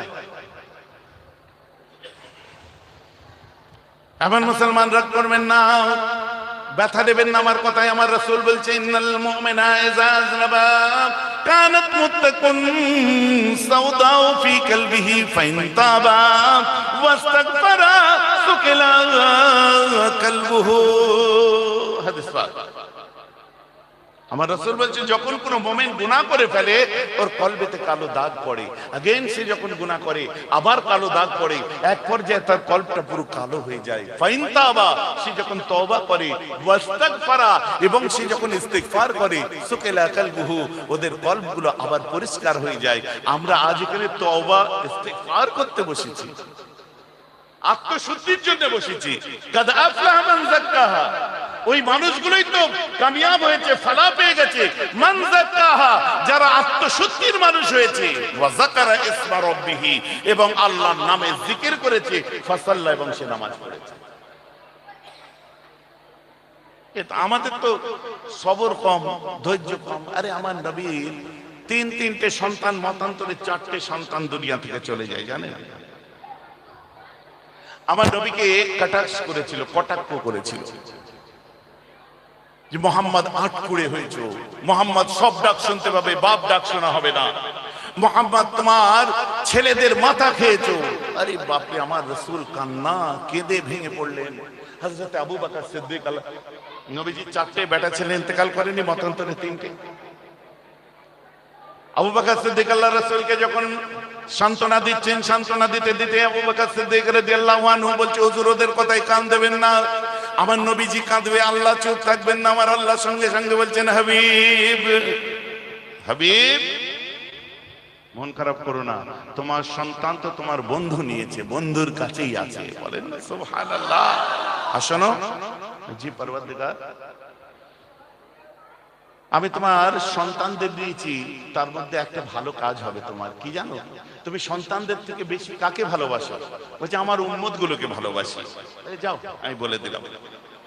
আমার আল্লাহ বলছেন, কাল কিয়ামতের দিনটা বড় কঠিন দিন হবে, নফসে নফসের আলাম হবে, জান্নাতি জান্নাতে যাবে, জাহান্নামী জাহান্নামে যাবে, মাথার উপরে সূর্য নেমে আসবে, উত্তপ্ত রৌদ্র, ফাঁকা মাঠ, ইয়াউমা হুশরুন নাস, তখন সমস্ত মানুষকে একত্রিত করাতে হবে।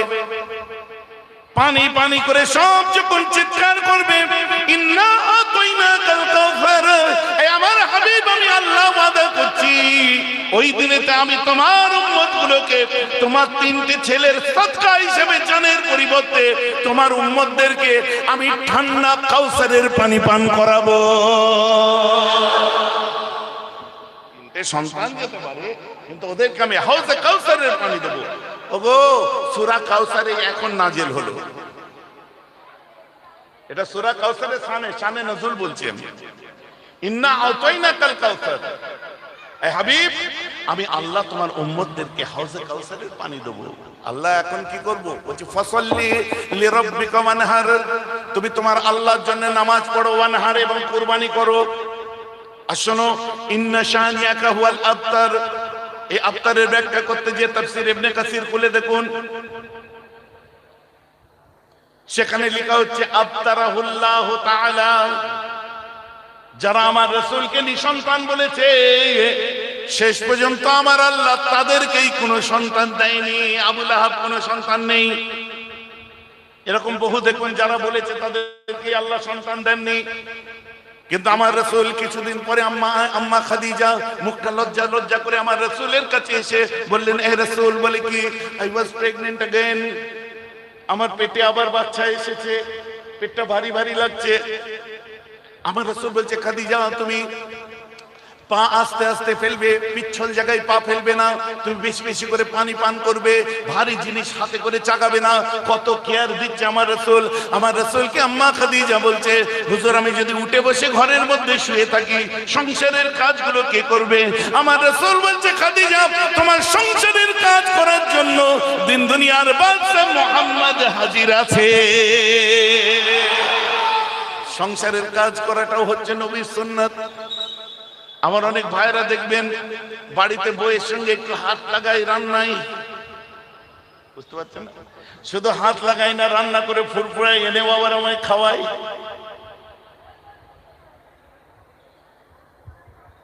বুঝতে পারছেন তো নাকি? এটা হচ্ছে আমার রাসূলুল্লাহর সুন্নাত। স্ত্রীর মধ্যে ঘরে স্ত্রী যখন রান্না, দেখুন আম্মা খাদিজা রান্না করছেন, আমার রাসূল দিনের কাজ করে ফিরে এসে দেখে রৌদ্রে আম্মা খাদিজা রান্না করছে, কপাল ঘেমে গেছে। আমার রাসূল পাশে বসে ঝরঝর করে কাঁদছে, চোখটা নাম হয়ে গেছে। এক সময় পাগড়ি মোবারকটা নিয়ে আম্মা জান খাদিজার কপালটা মুছিয়ে দেয়। খাদিজা টের পায় রাসূলুল্লাহ এসে গেছে। ওই সময় আমার রাসূল বলে, খাদিজা, আমার সংসারে কতই না তোমাকে কষ্ট করতে হয়, খাদিজা, তোমার কষ্ট দেখতে আমি মুহাম্মাদের কলিজাটা ফেটে যায়। ওই সময় আম্মা খাদিজা বলে, হুজুর, আপনাকে এত চিন্তা করতে হবে না, বাড়িতে যান, তা নাহলে আবার আমার কষ্ট আরো বেড়ে যাবে, ভিতরে ঠান্ডায় বসুন, আপনি কষ্ট করে এসেছেন। বউ যখন রান্না করবে, পকেটে রুমালও নেই, মাথায় পাগড়িও নেই, একটু হাতের এই যে হাতাটা দিয়ে যে কপালের ঘামটা একটু মুছিয়ে দেবেন, ওটাও আমার নবীজির সুন্নাত। বলুন না সুবহানাল্লাহ। বউয়ের কপালের ঘাম মোছানো কাজ সুন্নাত, জোর করে বলুন। কিন্তু শর্ত হচ্ছে বউটা নিজের হতে হবে। বউ বলেছে মানে লোকের বউয়ের মোছাতে যাবেন না। এটা কেন বললাম জায়গা মতো বুঝতে পারবেন, জায়গা মতো বোঝা যাবে তো নাকি? সেটিং জায়গা মতো হচ্ছে তো, খুলে খালে বেশি বলা যাবে না, বুঝলেন? দেগঙ্গা থেকে একটা রাস্তা হাড়ুয়া যাচ্ছে, বুঝলেন? দেগঙ্গা কোন দিকে? এদিকে। দেগঙ্গা থেকে একটা রাস্তা এক বাঁক এরম করে যে হাড়ুয়া ব্রিজের কাছে ওঠে। রাত 1:30টার সময় জলসা করে ওই দিক দিয়ে যে কোথাও একটা জলসা আছে ধরবো হয়তো, শেষ বেলায় তখন সারা রাত জলসা করতাম। রাস্তা যে দেখি বন্ধ, এবার ওখান থেকে রাস্তা আছে কিনা আমি দাঁড়িয়েছি, একটা ছেলে দাঁড়িয়ে আছে। আজ ও ভাই, হাড়ুয়া এই রাস্তায় যাচ্ছে? ও ভাই, ও ভাই, ও ভাই, হাতটা বাড়ি ফিরে, ও ভাই, এই হুজুর আসসালামু আলাইকুম। হুজুর ফোন পড়ে যাওয়ার কারণে কি হলো? ও যে হাড়ুয়া এই রাস্তায় যাচ্ছে? হ্যাঁ, এই সোজা চলে যান। আচ্ছা পাগল, ওই সোজা পুকুর তো ওটা? হ্যাঁ ওইভাবে চলে যান। আচ্ছা ওইভাবে আমি পুকুরে যাবো কি? বলছে ওইভাবে চলে যান না। পাগল, পুকুরে গাড়ি নিয়ে নামবো কি করে? বলছে এই দিক দিয়ে রাস্তা আছে, যান। মানে ও ঘাবড়ে গেছে। আচ্ছা ভাই কার সাথে কথা বলছিলে? হুজুর আমার বউর সাথে। আমি তোমারটা না লোকেরটা? তোমারটা যদি হয় হয় ঘরে আছে, ঘরে যে কথা বলো। মায়ের বাড়ি গেলে নিজের ঘরে বসে কথা বলো। এই বাঁশ গাছের নিচে তখন আবার ডিস্কো রোগ হয়েছিল, বুঝলেন? একটা রোগ বেরো না, পুকুরে লাভ মারছিল, ডিস্কো রোগ না কি বলে, তখন ওই রোগ হয়েছিল, বুঝলেন তো? হ্যাঁ মনে পড়েছে। তো আমি বুঝে গেছি, চল ওই সোজা চল যান। আমি ফ্রেশ সোজা বলে, সোজা পুকুর না? বলে হ্যাঁ ওই দিকে চল যান। ঘটনা ঘটে, তাই বলছি ঘাম মোছানো হচ্ছে সুন্নাত, বউয়ের কপালের ঘাম মোছানো, কিন্তু বউটা নিজের হতে হবে। তবে জায়গা মতো বুঝে না, ঘরেরটা কত সুন্দর, ওটা ভাল লাগছে না, হয়ে যায়। চলো, এমন মুসলমান অনেকদিন পরে আমার রাসূলের একটা বাচ্চা হয়েছিল। আমার নবীজি যখন বাচ্চাটাকে কোল মোবারকে নিয়েছে, তার ঠোঁটেতে একটা চুমু দেয়, আহারে নূর চমকাচ্ছে চেহারা দিয়ে। আমার রাসূল বলেন হাযিহি ফাতিমাতুজ জোহরা, এটা আমার মা হয়েছে, এটা আমার ফাতিমা হয়েছে। আমার রাসূল বলে আন্না ফাতিমাতু মুদগাতাম মিন্নি, এ শুধু ফাতিমা নয়, এ আমার একটি টুকরা মুদগা হয়েছে। মুদগার ব্যাখ্যাটা করে দিই, মুদগা বুঝতে পারেননি? হুজুরদের মুখে অনেক ওয়াজ শুনেছেন হাদিসে, আলা ইন্না ফিল জাসদে মুদগাতুন ইন সালাহাত সালাহাল জাসদে কুল্লুহু ইন ফাসাদাত ফাসাদাল জাসদে কুল্লুহু আলা ওয়া হিয়াল কাল। মুখস্থ আছে, শরীরের মধ্যে একটা গোশতের টুকরো আছে। আলা ইন্না ফিল জাসদে মুদগাতুন, মুদগাতুন মানে গোশতের টুকরো। হাদিস অনুযায়ী ওটার নাম হচ্ছে কলব। কলবকে ইংরেজিতে বলা হয় হার্ট, হার্টকে বলা আপনার ওটাকে বাংলায় বলে হৃদয়। फातिमा तो मुदगत मिन्नी, फातिमा मेरा बेटी नहीं मेरा दिल है। কোরআন অনুযায়ী মুদগা কাকে বলে? আমি হাফেজ না, একটু ধরিয়ে দেবেন কারণ মাইন্ড ডিস্টার্ব হচ্ছে। বিসমিল্লাহির রহমানির রহিম। সুম্মা খলাকনান নুতফাতা আলাকাতান ফাখলাকনাল আলাকাতা মুদগাতান ফাখলাকনাল মুদগাতা ইযামান ফাকাসাইনাল ইযামা লাহমা। রাইট, আলহামদুলিল্লাহ। আল্লাহ কোরআন পাকের মধ্যে বলছেন সুম্মা খলাকনাল নুতফাতা আলাকাতান, আল্লাহ নুতফাকে সৃষ্টি করেছে, আলাকা হয়েছে, আলাকা থেকে ওটা মুদগা হয়েছে, মুদগার মধ্যে আল্লাহ ইজামান হাড্ডি দিয়েছেন, ফাকাসাইনাল ইজামা লাহমা, ওই হাড্ডিগুলোকে আবার গোশত দিয়ে প্রলেপ দিয়েছেন। কি বলছে? সুম্মা খলাকনাল নুতফাতা আলাকাতান ফাখলাকনাল আলাকাতা মুদগাতান, আবার মুদগা। তো কোরআনে বলা আছে প্রথমে নুতফা যায় শরীরে, মায়ের শরীরে, তারপর ওটা গাঢ় হয়, তারপর ওটা মুদগা হয়, মানে গোশতের টুকরো হয়, ওটার মধ্যে জান থাকে। আমার নবীজি মেয়েকে মুদগা বললেন কেন?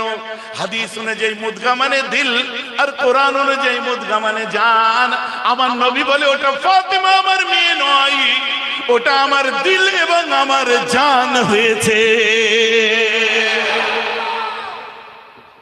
ওয়াজ বুঝে যাচ্ছে তো নাকি? তাহলে মেয়ের জন্ম হয়েছে, 4টে সন্তানের পরে রাসূল দুঃখ পেয়েছেন না খুশি? সবাই জোর করে বলেন। তোর মেয়ে হতে তোর অত মুখ লটকে গেছিল, দুঃখ হয়েছিল কেন? আগে তার জবাব দে।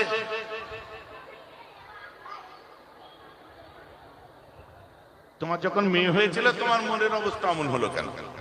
6 কেজি অর্ডার দিয়েছে সকালে, শোন ডাক্তার 9টার সময় সিজার করবে বলেছে, হ্যাঁ 10:30টায় বলছে ওটা ক্যান্সেল করে দে। বলে কেন? বলে ফের মেয়ে হয়ে গেছে। ও ছেলে ভেবে 6 কেজি অর্ডার দিয়েছে, তারপর ক্যান্সেল, কারণ মেয়ে হয়ে গেছে। এবার কি করবে? শেষ করে দিয়ে এটা বলে, হাদিসটা আমি প্রথমে বায়াতের উপরে বলেছিলাম, এটা কি? বায়ুনি আলা আন লা তুশরিকু বিল্লাহি শাইয়্যান ওয়া লা তাসরিকু ওয়া লা তাজনু ওয়া লা তাকতুলু আওলাদাকুম। আমার রাসূল বলছে, দুনিয়ার মানুষেরা তোমরা অঙ্গীকারবদ্ধ করো তোমরা নিজেদের সন্তানকে মার্ডার করবে না। আপনি বলেন ভাইজান, সন্তান আবার মার্ডার কেউ করে? ছেলে কি নিজের বাচ্চাকে কি কেউ মারে? কেন দেখলেন না আরজিকর কাণ্ডের, নির্ভয়া কাণ্ডের বিচার চাই, নির্ভয়া হত্যার বিচার চাই, ধর্ষণ কাণ্ডের বিচার চাই, এই চাই ওই চাই সেই চাই তাই চাই। নির্ভয়া কত রকম সেজে গুজে ময়দানে নেমে রাক্ষস সেজে অ্যাক্টিং করে হচ্ছিল না? হওয়া দরকার প্রতিবাদ। Hello, attention please. প্রতিবাদ হওয়া দরকার। কিন্তু ডানকুনিতে যখন 7 বছরের একটা মেয়ে, 9 বছরের একটা মেয়েকে ধর্ষণ করে ডানকুনি ব্রিজের নিচে ফেলে দেওয়া হলো, সেই ফেলে দেওয়ার পরে ওই গরিবের বাচ্চাটার জন্য একবারও অ্যাক্টিং করলে না, রাক্ষস সাজলে না, নরখাদক সাজলে না। কেন? আমি কি প্রশ্ন করতে পারি না? রাজনীতি হচ্ছে, তাই না? কথা বুঝতে পারছেন না? আসিফার সময় সব কোথায় গেছিলে দেখতে পেলাম না কেন? আদিবাসী আমার ওই বোনটাকে ধর্ষণ করে মেরে দিল জাঙ্গিপাড়ায়, কোথায় গেলে দেখতে পেলাম না? ভাইজান আমার কথা বুঝতে পারছেন তো নাকি? কুড়ামুখে বান্নার লাগাতে রাস্তায় নেমে পড়েছে ডাক্তাররা।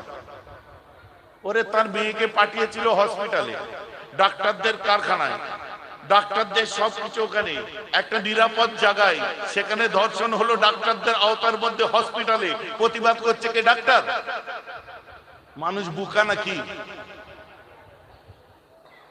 দেখেছে মুখ তো পুড়েছে, রাস্তায় না নামলে বান্নান লাগানো যাবে না। আর ওই সময় একটা বক্তা কেউ বলেন, একমাত্র আমি চিৎকার করে বলেছিলাম। 2-4টে গালাগাল দিয়েছিল অবশ্য, কিছু গায়ে লাগে না। রাজনীতি এমন জায়গায় গেছে, হক কথা বলতে গেলে ঘরের লোকেরা অন্ধভক্তির মধ্যে যে দিয়ে দিচ্ছে গালাগাল। আমার মুরব্বী চাচাজিরা যদি ময়দানে এসে বলে, বাবা দাদা হুজুর পীরগুলা দিনের পথে কথা বলতেন, তোমরা এইসব রাজনীতি নিয়ে বেশি বেশি হই হই করতে যেওনি, সমাজের জন্য যারা বলছে বলুক, তোমরা আল্লাহ রসুলের পথে থাকো। যদি মুরব্বী চাচারা বলে, তাকেও 4টে গাল দেবে। এখন আমি দেখলাম সহ্য করা যাবে না, ময়দানে দাঁড়িয়ে চোখে চোখ রেখে যে যে ভাষায় কথা বলে বেয়ারব তার উত্তর দিতে পছন্দ করে। কেউ টিএমসির জন্য বলবে, কেউ আইএসএফ এর জন্য বলবে, কেউ কংগ্রেসের জন্য বলবে, কেউ সিপিএম এর জন্য বলবে, কেউ এর জন্য ওর জন্য বলবে। আমি আমার দাদা হুজুরের জন্য বলবো, যে মুজাদ্দিদে জামান না আসলে তোরা আজ মুসলমান দাবি করতে পারতিস না। 19 শতকের শেষ 20 শতাব্দীর সূচনাকালীন সময়টা দেখো, ছেলেগুলোর মাথায় ঢুকে গেছে ফুরফুরা হতে গেলে হয়তো কংগ্রেস করতে হবে, ফুরফুরা হতে গেলে কি বলে বসিয়াট হতে গেলে হয়তো কংগ্রেস করতে হবে, ফুরফুরা হতে গেলে হয়তো টিএমসি করতে হবে, ফুরফুরা হতে গেলে হয়তো আইএসএফ করতে হবে। শোনো, ফুরফুরায় আইএসএফ থাকতে পারে কিন্তু আইএসএফ ফুরফুরা আইএসএফ এর নয়। ফুরফুরায় টিএমসি থাকতে পারে কিন্তু ফুরফুরা টিএমসি এর নয়। ফুরফুরায় কংগ্রেস থাকতে পারে কিন্তু ফুরফুরা কংগ্রেসের নয়। ফুরফুরায় সিপিএম থাকতে পারে কিন্তু ফুরফুরা সিপিএম এর নয়। ফুরফুরা হলো একমাত্র বঙ্গপুত্র, তোমার আমার কলিজার টুকরা মুজাদ্দিদে জামানের। জোরে বলুন সুবহানাল্লাহ।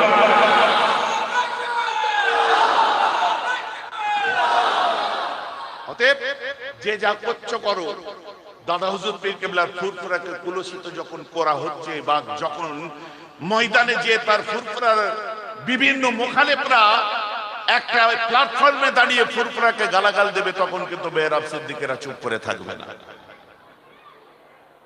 কথাটা আমার বুঝতে পারছেন তো নাকি? বাকি যে যা করছো করো, ভালো লাগে করো গে যাও, কিন্তু ফুরফুরা শরীফকে নিয়ে কোন রকম পলিটিসাইজ করবে না। ও দরদ আমাকে দেখাতে হবে না। আমার বাড়িতে এমএলএ আছে, আমার বাড়িতে আরেক ভাই আপনার নতুন নেতা হয়েছে, আমার বাড়িতে গা ঘষাঘষি লোক আছে, সব আছে আমার বাড়িতে, কিন্তু আমার আইডেন্টিটি ওটা নয়। আমার আইডেন্টিটি আমি বঙ্গপুত্র আবু বকরের। যে ভাইয়েরটা যখন ভালো লাগে সেই ভাইয়েরটাকে আমি ভালো বলি। এর দল ওকে গাল দিচ্ছে, ওর দল একে গাল দিচ্ছে। আরে ছুরি তরমুজে পড়ুক আর তরমুজ ছুরিতে পড়ুক, কাটছে তো তরমুজ রে ভাই, হচ্ছে গালটা তো ফুরফুরা কি খেতে হচ্ছে।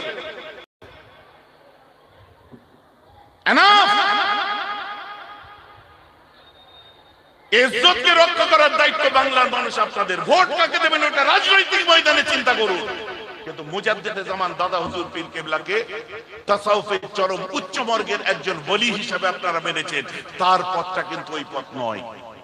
এই কথাটা যদি অবাস্তব হয়, এটা যদি অপছন্দকর হয়, হতে পারে, কিচ্ছু করার নেই, খারাপ লাগলে লাগতে পারে।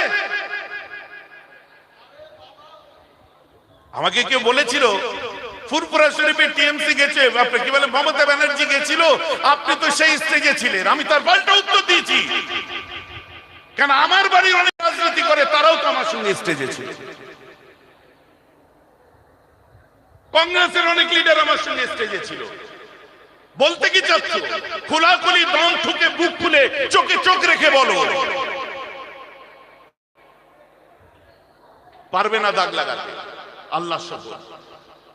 ভাইয়েরটা ভালো লাগলে ভালো বলবো, যারটা ভালো লাগবে ভালো বলবো, যারটা খারাপ লাগে খারাপ বলবো। মুজাদ্দিদে জামান এমনই শিখিয়ে গেছে যে ওপরে থেকে প্রত্যেকের জন্য বলো, নিরপেক্ষ জায়গায় থেকে প্রত্যেককে তুমি বলতে পারো, নিরপেক্ষ জায়গায় থেকে, পার্সিয়ালিটি করে বলার দরকার নেই। যদি কোনো মানুষ খারাপ হয়, পশ্চিমবঙ্গে ওই একটা মানুষ ওই ক্যাটাগরিতে থাকে আর অন্য কোনো মানুষ নেই ওই ক্যাটাগরি, তো টার্গেট একজন হয়ে যায় কেন? ভাই আমার কথা বুঝতে পারছেন তো নাকি? আমার বক্তব্য হচ্ছে রাজনীতি আলাদা জিনিস। তোমরা এখানে আজ এই যে 2 ঘন্টা ধরে বসে আছো, কাকে পাওয়ার জন্য? নওশাদকে পাওয়ার জন্য, মমতা ব্যানার্জি পাওয়ার জন্য, অধীর চৌধুরী পাওয়ার জন্য, মোহাম্মদ সেলিম সুজন চক্রবর্তী পাওয়ার জন্য, নাকি আল্লাহ পাওয়ার জন্য? জোর করে বলুন, নাকি রাসূল পাওয়ার জন্য? তাহলে দুনিয়ার নেতা লিডার যারা ভালো কাজ করে, ভালোটাকে ভালো বলবো, বলেছি, বলে যাবো। কারণ আগের দিনেও বলেছি, আজও বলছি, কিন্তু আমার দাদা হুজুরের মূল আদর্শ নীতির জায়গা থেকে আমায় একচুল সরাতে পারবে না। তাতে বানান ঠিক করে লিখতে পারেন।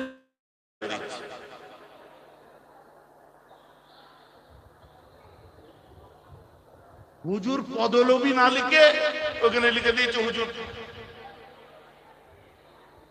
বলা যাবে না। হুজুর পদলোভী না লিখে সেখানে লিখে দিয়েছে হুজুর। আমি 3 দিন ধরে হেসেছি, পরে দেখলাম এদের কথাই তো মনে দুঃখ করার কিচ্ছু নেই। পদ আর বুঝতে পারছেন না, করতে পারেন না যারা।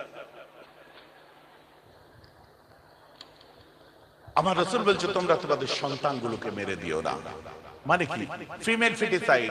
দেখুন আমাদের সমাজে বিশাল ভাবে উঠেছে ফিমেল ফিটিসাইড। কেউ এটা নিয়ে ওয়াচ করে না। ফিমেল ফিটিসাইড নিয়ে নোবডি, কোনো কেউ কথা বলে না।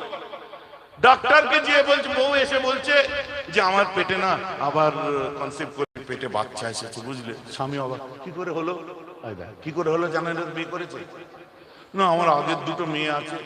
তো মেয়ে আছে তো কি আছে, তোমার বউ, তুমি কলিমা করে দিনমোহর দিয়ে বিয়ে করে তুমি কোয়ালিটি টাইম স্পেন্ড করেছো, তোমার বউয়ের পেটে তোমার বাচ্চা কি করে হলো? তার মানে ডাক্তারের কাছে গেছে, ডাক্তার হাত মিলিয়েছে, হাত মিলাবার পরে বলছে বাহ মোবারক হো, আবার বাচ্চা হতে চলেছে। হ্যাঁ, কি করে হলো জানেন না? কি করে হলো? ওয়াইফাই লাগানো আছে, হয়ে যাবে। জিও কানেকশন দিয়ে রেখেছে, এমনি হয়ে যাবে। ও নিজে অবাক। 3 মাস যাক, 3 মাস পরে বলছে ডাক্তার বাবু একটু ছেলে না মেয়ে একটু দেখলে হতো না। বলছে দেখো সরকারি হসপিটালে সব বলা যাবে না, তুমি ওই ব্রিজের নিচে পোলের ধারে আমার একটা চেম্বার আছে, ক্লিনিকে চলে আসো। ক্লিনিকে চলে আসার পরে বলছে তোমার মেয়ে আছে। ডাক্তার তোমাদের আগের দুটো মেয়ে আছে, এটা কিরকম ব্যবস্থা করা যায় না? হয় কি হয় না? হয় কি হয় না? আল্লাহ রসুল সেদিনে বলে দিয়েছিলেন 1500 বছর আগে, লা তাকতুলু আওলাদাকুম, তোমরা তোমাদের সন্তানগুলোকে মেরে দিও না। এই হাদিসগুলো খুঁজে বার করতে পারেন না সমাজে যেগুলো জঞ্জাল হয়ে আছে।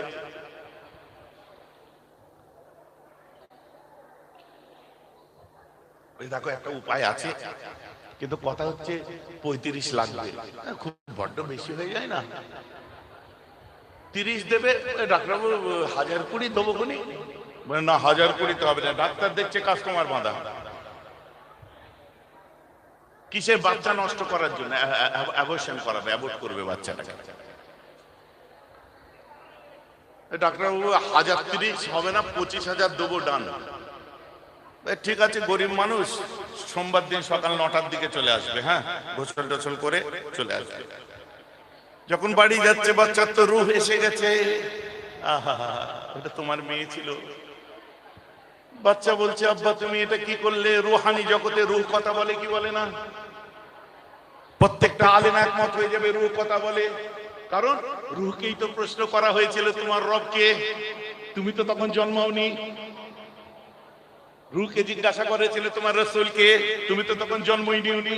আমাদের রূহকেই তো জিজ্ঞেস করেছিল, তো রূহ কথা বলে। রূহ ওই সময় বলছে বাচ্চা মেয়েটা তোমার মা, তোমার স্ত্রী মেয়েটা, তোমার কলিজার টুকরা মেয়েটা বলছে আব্বা গো এটা কি করলে আব্বু? দুনিয়া দেখতে চেয়েছিলাম আব্বা, তুমি 25,000 টাকা দিয়ে আমাকে মারার জন্য সুপারি দিয়ে দিয়েছো ডাক্তারকে। মার্ডার করার জন্য সুপারি দিলে 25,000 টাকায়। আব্বা আমি কি দুনিয়া দেখবো না? আমি কি দুনিয়াটাকে চোখে দেখবো না আব্বা? আমি আল্লাহ জমিনে আল্লাহকে সেজদা করবো না? আব্বা গো আমি উজুর পানি কি তোমাকে বয়ে দেবো না? আব্বা বলে তোমাকে কি জড়িয়ে ধরবো না? আব্বা বলে তোমার গালে কি আমি চুমা দেবো না? আব্বা আমাকে কিচ্ছু খেতে দিতে হবে না, আমার মায়ের বুকে আল্লাহ যে খাদ্য দিয়েছে আমি ওই খাবো। আব্বা গো আমাকে ঘরে শুতে দিতে হবে না, আমি মায়ের কোলে শোবো। আর বাচ্চার রূহ কাঁদছে, গ্রাজারি করছে, আল্লাহর কাছে ফরিয়াদ করছে তোমার জন্য। সোমবার সকাল এসে গেছে, ফাঁসির তক্তায় কোন আসামিকে ঝুলানো হলে ফাঁসির আসামি দুক দুক করে, পেটের মধ্যে তোমার বাচ্চাটার রূহ ওই সময় দুক দুক করছিল। আব্বা গো এখনো সময় আছে, আপনি বারণ করে দিন, 30,000 টাকা ফিরিয়ে দেবেন না আব্বু? আব্বু আমি দুনিয়াটা দেখি না আব্বু, কি হয়েছে? সঙ্গে সঙ্গে স্ত্রীরও মন খারাপ, স্বামীরও মন খারাপ। ক্লিনিকের মধ্যে যখন নিয়ে যে অপারেশনের ড্রেস পরিয়ে দিয়ে বাচ্চার রোজ চিৎকার করছে আব্বা আব্বা আমাকে মেরে দেবে, এখনো সুযোগ আছে, তুমি একবার মুখ দিয়ে না বলো আমার জানটা বেঁচে যাবে। আব্বা আমি তোমার বাচ্চা, তোমার কলিজার টুকরা। আব্বা আমার দুটো বোন দুনিয়ায় আছে, পারবে ওদের গলা কেটে মেরে দিতে? তোমার বাচ্চার রূহ কান্নাকাটি করছে মুসলমান। ডাক্তার যখন এবার এই ইনস্ট্রুমেন্ট নিয়ে ভিতরে দিচ্ছে, ওটা ইনস্ট্রুমেন্ট না, ছাই, শিক ঢুকায়, শিক ঢুকাচ্ছে, বাচ্চাটা কাঁদছে, বলছে আব্বু কোথায়? শিক ঢুকাচ্ছে। আব্বা আমার পায়েতে খোঁচা লেগেছে, আব্বু আমার পাটা ফুটো হয়ে গেল, আব্বা আমার কোমরে খোঁচা দিয়েছে, আমার কোমরটা ফুটা হয়ে গেল, আব্বা আমার বুকে ঢুকিয়েছে, পিঠ দিয়ে বার হয়ে গেল, আব্বা আমার মাথায় দিয়েছে, আল্লাহ দিক দিয়ে বার হয়ে গেল, আব্বা আমি পাচ্ছি না সহ্য করতে, আমি রক্তে লোহান হয়ে গেছি। দেখো আব্বা হঠাৎ শেষ বেলায় রুহানি ভাবে তোমার বাচ্চা তোমার কানে বলে যাচ্ছে আব্বা আলবিদা আলবিদা আলবিদা, গুড বাই, চিরবিদায়, চললাম আব্বু।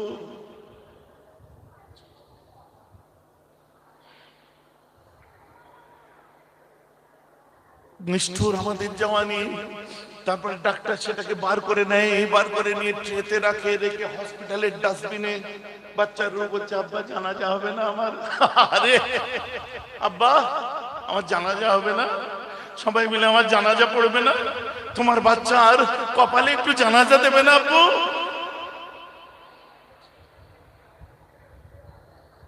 নাজ করে নিজের জওয়ানির উপরে আমরা অনেকে নিজেদের সন্তানের জানাজা দিইনি। মুসলমানদের কবরস্থানে দাফনও করিনি, কাক হসপিটালের চিল কাকগুলো ছিঁড়ে ছিঁড়ে তোমার বাচ্চাকে খেয়ে নিয়েছে। আজ তোমার বসে মনে হচ্ছে যে আমার ওই বাচ্চাটা থাকলে আরো সুন্দর হতো।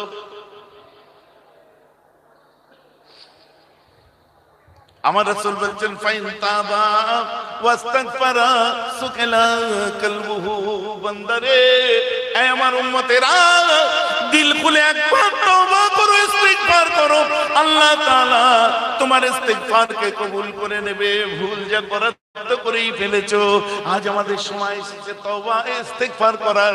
আজ আমরা কাটি দিলে তওবা করব, আমরা আমাদের বাচ্চার জন্য একটু কাঁদবো, আমাদের বাচ্চার জন্য একটু কাঁদবো। তোমারই তো বাচ্চা, তোমারই তো ছেলে,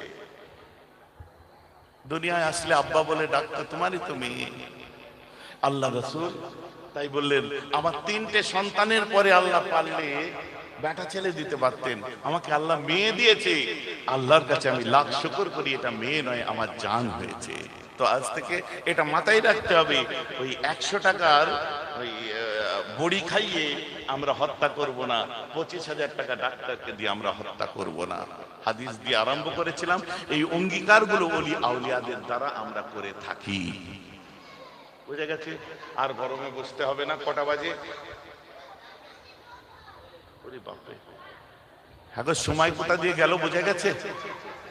হ্যাঁ, আল্লাহর হুকুম। চলেন আমার নবীর উপরে একটু সালাম করে দেবো সবাই মিলে। ওয়ালাম্মা তাম্মা মিন আমলিহি আলা রাজি তিসআতু আশহুরিল কামারিয়া ওয়া আনা আলি জামানি আইয়ানজালি মুসাদা হাদর উম্মুহু লাইলাতু মাউলুদিহি ইয়াসিয়াতু ওয়া মারইয়াম في نسوة من الهتيرة الكرسية وأخذك المخاض فولدته النبي عليه الصلاة والسلام كالبدر المنير نورا يتلالى صنا يا نبي سلام عليك يا رسول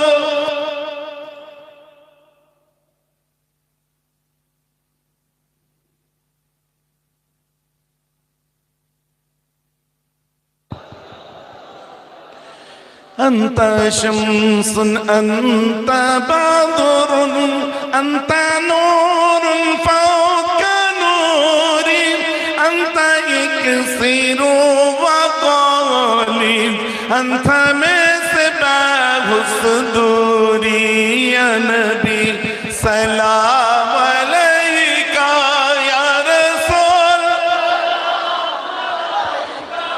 يا حبيب سلام صلوات الله عليك يا حبيب يا محمد صلى الله عليه وسلم يا حبيب يا محمد يا عروس الخافقين يا مؤيد يا ممجد يا إمام القبلتين يا حبيبي يا محمد يا نبي سلام يا رسول سلام عليك يا حبيب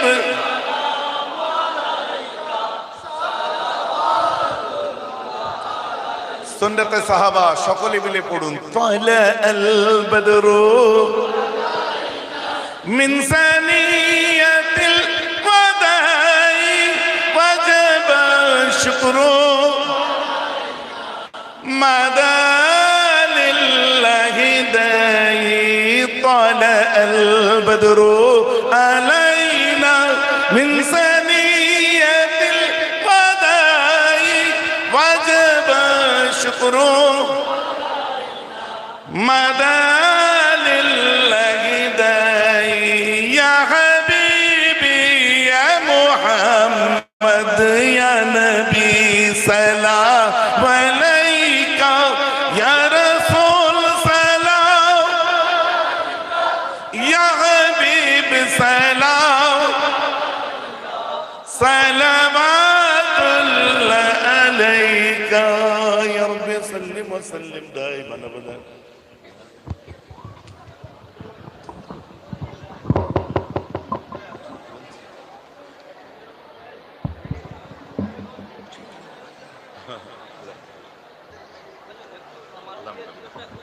হ্যাঁ হ্যাঁ, শোনেন, আমার ভাইদের কাছে একটু অনুরোধ করি। হ্যাঁ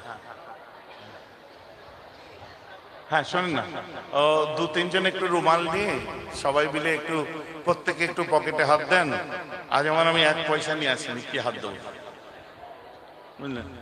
পকেটে একটু হাত দেন এই জলসার জন্য।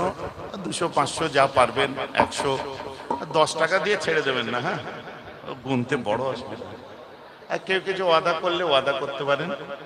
আমি আসলে এই ব্যাপারটা আমার সম্পূর্ণ শিখা হয়নি, বুঝলেন, দান টান তোলা।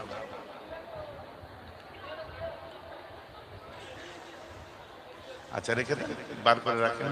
হ্যাঁ ঠিক আছে, অতি থাকার পর এটা চলে, চালিয়ে দেন না।